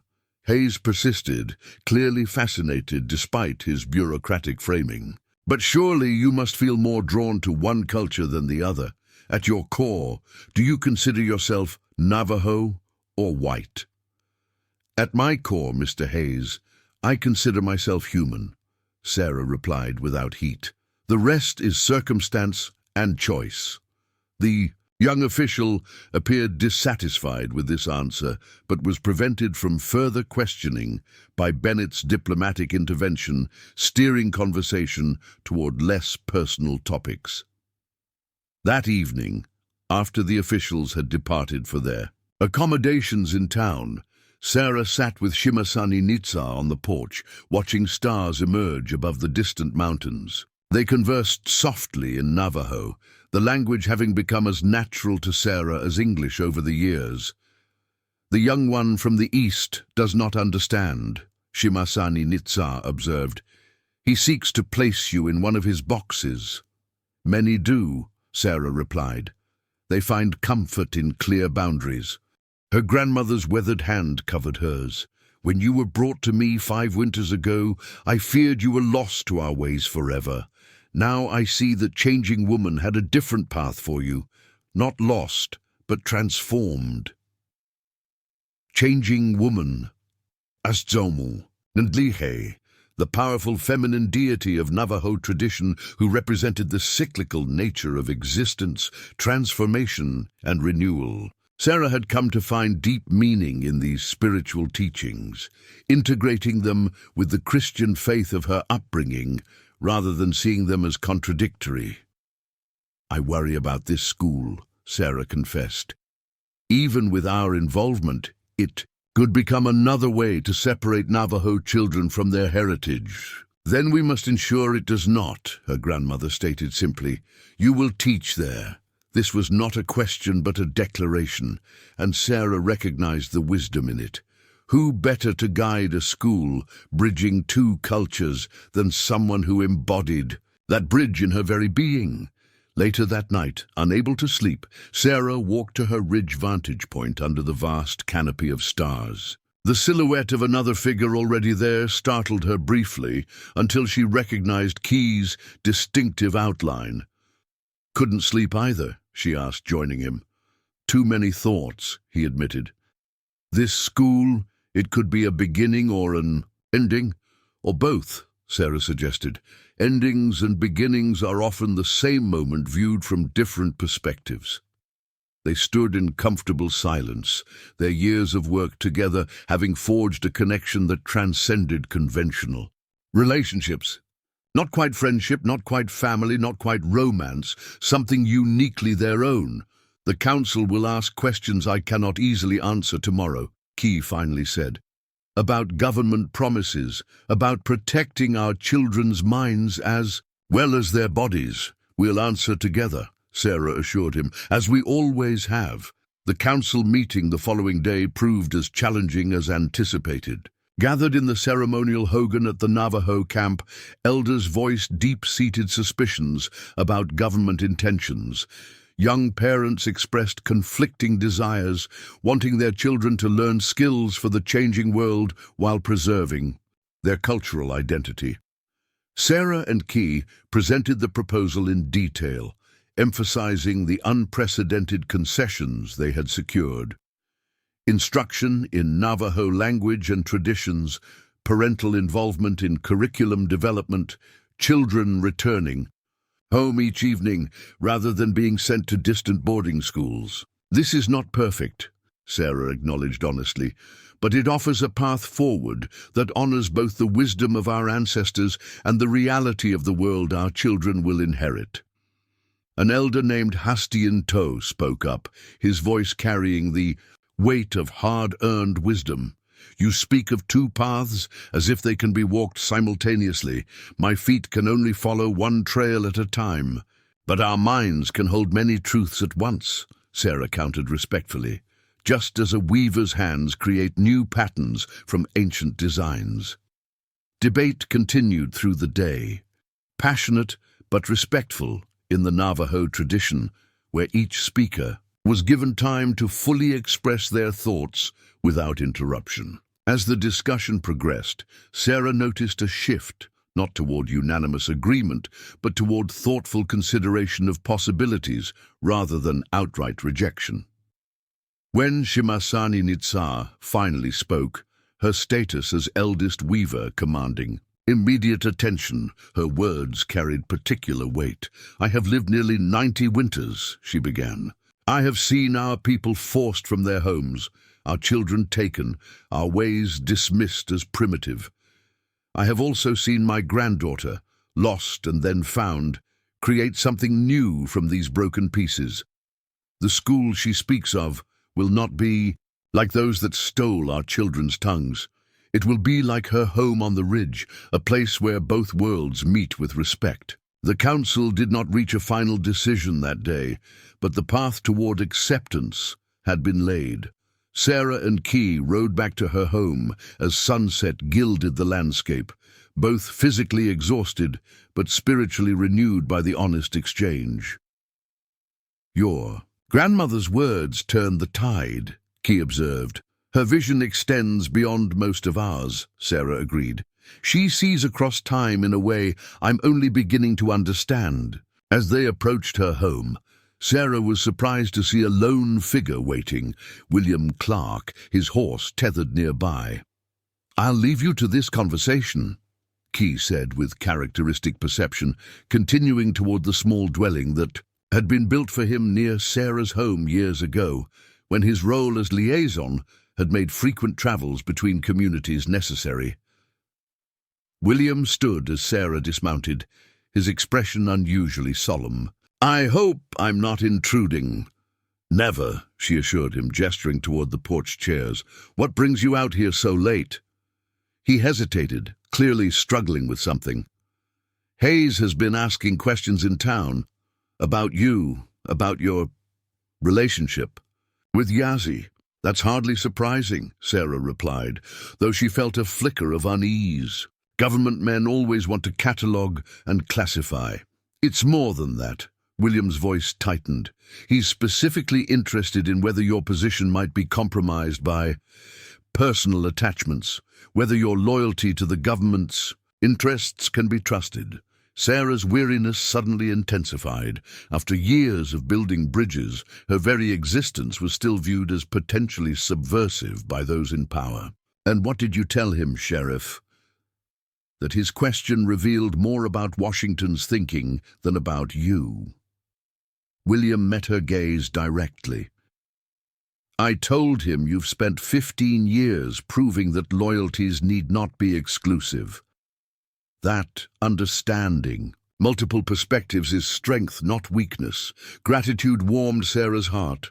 William Clark had traveled his own remarkable journey, from the boy who had tormented her for being different to a man who defended that very difference as valuable. "Thank you," she said simply. William nodded, then hesitated again. "There's something else, Sarah, something I've waited too long to say." But Sarah gently raised her hand. "William, I know what you're going to say. I've known for some time." His expression confirmed her understanding. And my path is not a simple one," she replied gently. "My life exists in the space between worlds, not fully belonging to either, but creating something new from both. I cannot be only a sheriff's wife in town, nor only a Navajo woman in the camp. I must remain what I have become, a bridge." Disappointment crossed his features, but not surprise. "I've always known who you are, Sarah. I just thought perhaps there might be room in your life for one more bridge." She reached out to briefly touch his hand. "There is endless room in my heart for the connections that have sustained me. My parents, my grandmother, the children I teach, the communities I serve. You have been a valued part of that tapestry, William. I would not have you disappear from it." Though clearly not the answer he had hoped for, William accepted it with dignity. "You've taught me many things over the years, Sarah Thompson Nijoni. Yazzie, Perhaps the most important is that love takes many forms beyond the ones we first imagine. As William rode back toward town under the rising moon, Sarah remained on the porch, contemplating the continual choices that defined her unusual life. The proposed school would bring new challenges and opportunities. Hayes' questions about her status signaled potential political implications ahead. The growing settlement of the Arizona territory meant increasing pressure on both communities. Yet as she watched the stars wheel overhead, Sarah felt a profound sense of rightness in her path. The abandoned infant, once caught between colliding worlds, had forged a unique destiny that honored both her heritages without being limited by either. Tomorrow would bring its own decisions and difficulties. The building of bridges was never-ending, work requiring constant maintenance and occasional reconstruction. But tonight, in the sacred space between the Navajo camp and Copper Springs town, Sarah Thompson Nijoni Yaji was exactly where she belonged, not torn between two worlds, but weaving them together into something stronger, more beautiful, and entirely new. The school stood as testament to a vision realized. Constructed midway between Copper Springs and the Navajo settlement, its adobe walls incorporated design elements from both cultures.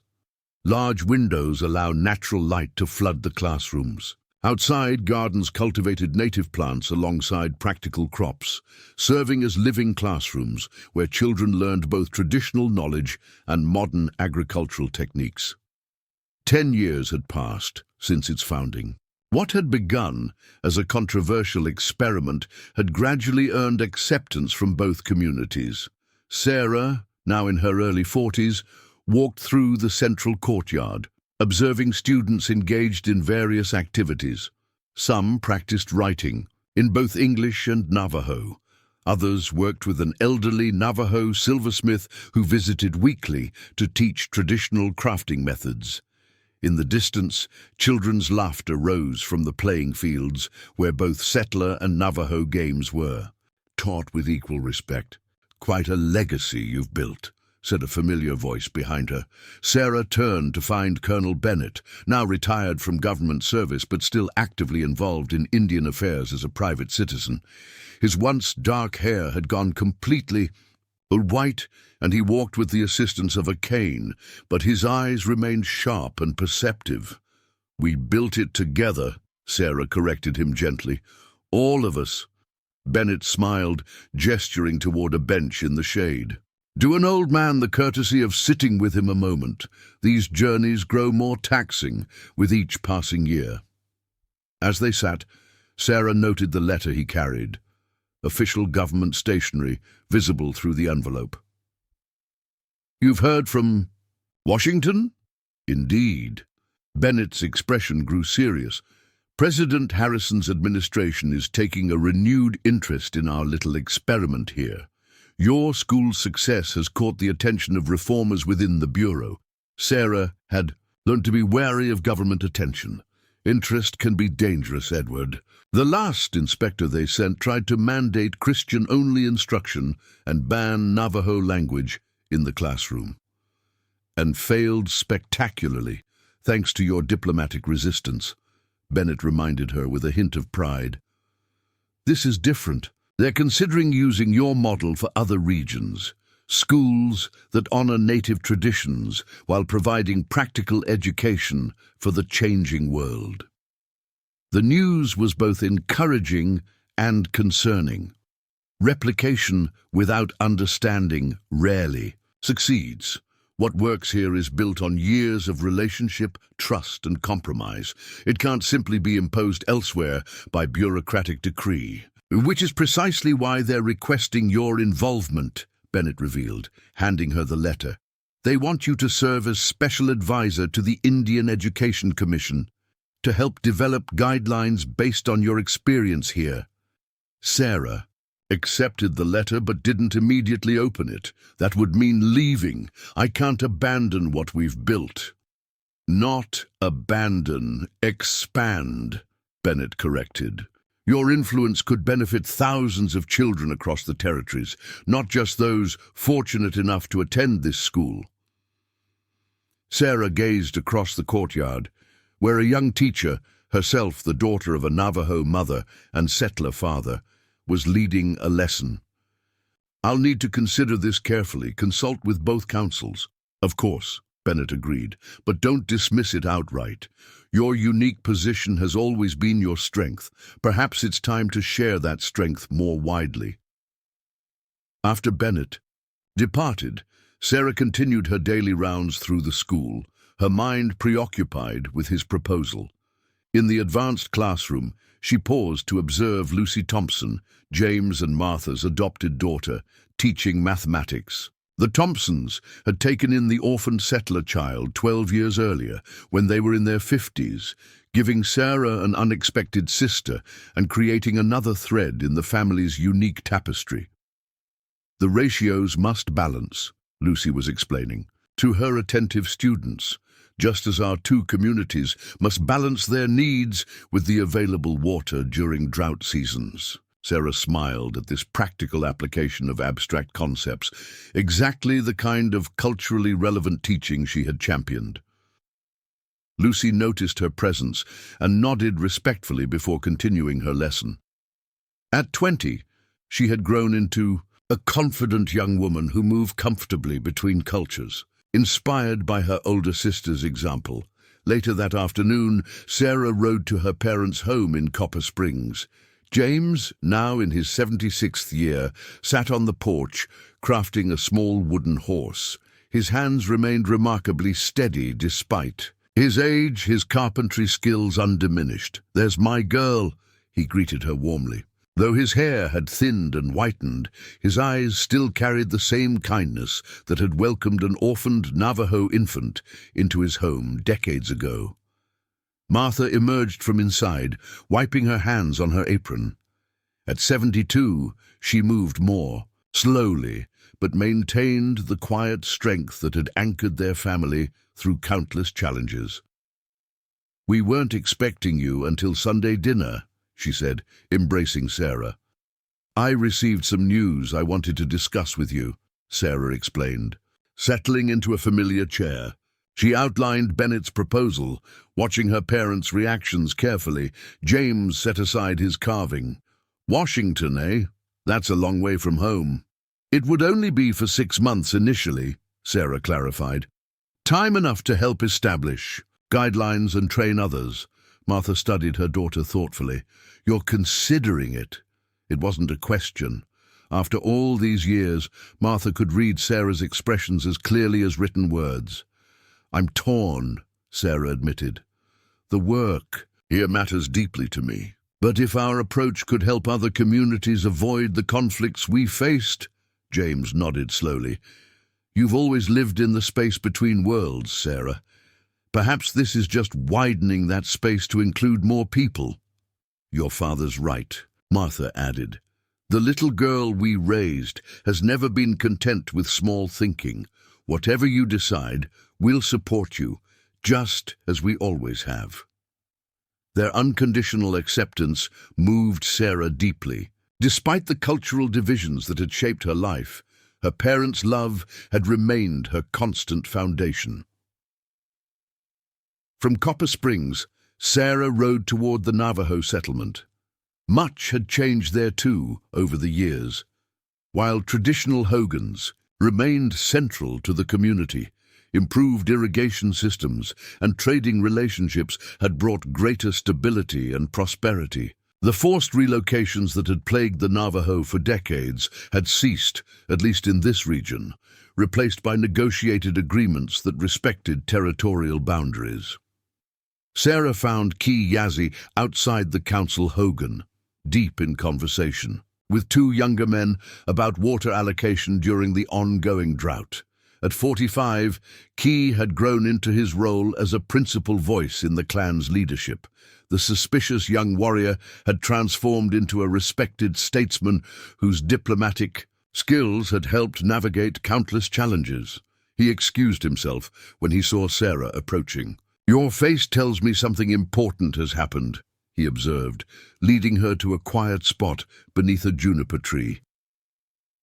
Sarah shared Bennett's proposal once again, finding herself articulating thoughts that had remained half-formed in her own mind. "I fear leaving would be perceived as abandoning our work here," she concluded. "Yet I'm drawn to the possibility of wider influence." Key considered this thoughtfully. "When we first met, I saw only a woman caught between worlds, belonging to neither. Now I understand you differently, as someone who creates paths where none existed before." "You think I should accept," Sarah realized. "I think your grandmother would say that changing woman appears in many forms across many lands," Key replied. "Perhaps it is time for your teaching to travel beyond our canyons." The mention of Shimasani Nitsa brought a pang of grief. The elderly weaver had passed into the spirit world 3 winters earlier, leaving behind a profound legacy of wisdom and reconciliation. Her gentle guidance had shaped not only Sarah's understanding of her Navajo heritage, but the entire community's approach to coexistence. "I wish she were here to advise me," Sarah admitted. "She is," Key said simply, touching his heart, "just as your settler mother and father remain with you always. All these voices have shaped your path. Now you must listen to yourself." That evening, Sarah returned to her home on the ridge, expanded over the years into a spacious dwelling that regularly hosted visitors from both communities. As twilight descended, she climbed to her favorite vantage point, gazing out over the landscape that had witnessed her remarkable journey. To the east lay Copper Springs, its buildings now illuminated by electric lights recently installed through a territorial development program. Sarah could just make out the Thompson cabin, where her settler family had raised her with love and courage, despite community skepticism.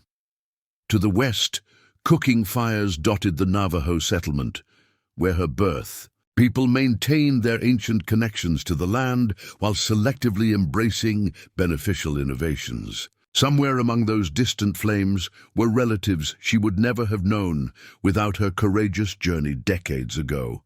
And between these two worlds stood her home, neither fully one nor the other, but something new and vital, just like Sarah herself. The following morning brought an unexpected visitor. William Clark, now in his late 40s and recently appointed as Regional Territorial Administrator, arrived on horseback as Sarah was preparing for the school day. "I hope I'm not intruding," he began, the familiar phrase carrying echoes of many such visits over the years. "Never," Sarah assured him, inviting him inside.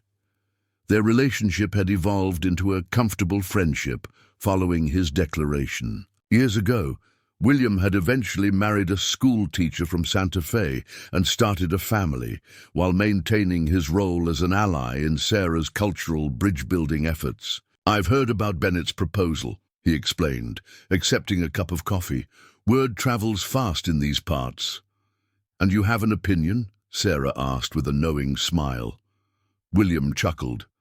"Several, actually, but mostly I came to offer transportation. If you decide to accept, I'll be traveling to Washington myself next month. You wouldn't have to make the journey alone." Sarah appreciated the practical offer. "I haven't decided yet." "What's holding you back?" William asked perceptively. Sarah considered the question. "Fear, perhaps. Fear that what we've built here is still too fragile to sustain my absence. Fear that Washington will corrupt the approach rather than learn from it." William nodded, understanding. "Valid concerns, but consider this. You've spent your life building a bridge between two worlds. Maybe it's time to trust others to maintain that bridge while you build new ones." "You sound like Key," Sarah observed with surprise. "There's a terrifying thought," William replied with a grin. "But seriously, Sarah, the work you've done here has transformed both communities. Children who attend your school grow up without the prejudices that blinded my generation. That's a gift beyond measure." Later that day, as Sarah taught her advanced Navajo language class to a mixed group of students. She found herself studying their faces. The children of Copper Springs no longer stared at their Navajo classmates with suspicion or superiority. The Navajo children no longer shrank from settler presence with fear or resentment. Instead, they collaborated, laughed, argued, and learned together, not erasing their differences, but understanding them. Perhaps William was right. Perhaps the bridge she had spent her life constructing had grown strong enough to stand without her constant presence. That evening, Sarah wrote 2 letters by lamplight, the first to Edward Bennett, accepting his proposal with specific conditions that would preserve the integrity of the educational approach. The second, longer letter was addressed to Lucy Thompson, outlining Sarah's hope that her younger sister might consider taking temporary leadership of the school during her absence. As she sealed the envelopes, Sarah felt a curious lightness. The abandoned Navajo baby, raised by white settlers, had spent decades reconciling these 2 aspects of her identity. Now, approaching her middle years, she had the opportunity to transform that personal journey into a broader legacy. 6 weeks. Later, Sarah stood on the train platform in Flagstaff, surrounded by a remarkable gathering. James and Martha Thompson, now elderly but determined to see their daughter off, stood alongside representatives from both the town council and the Navajo leadership.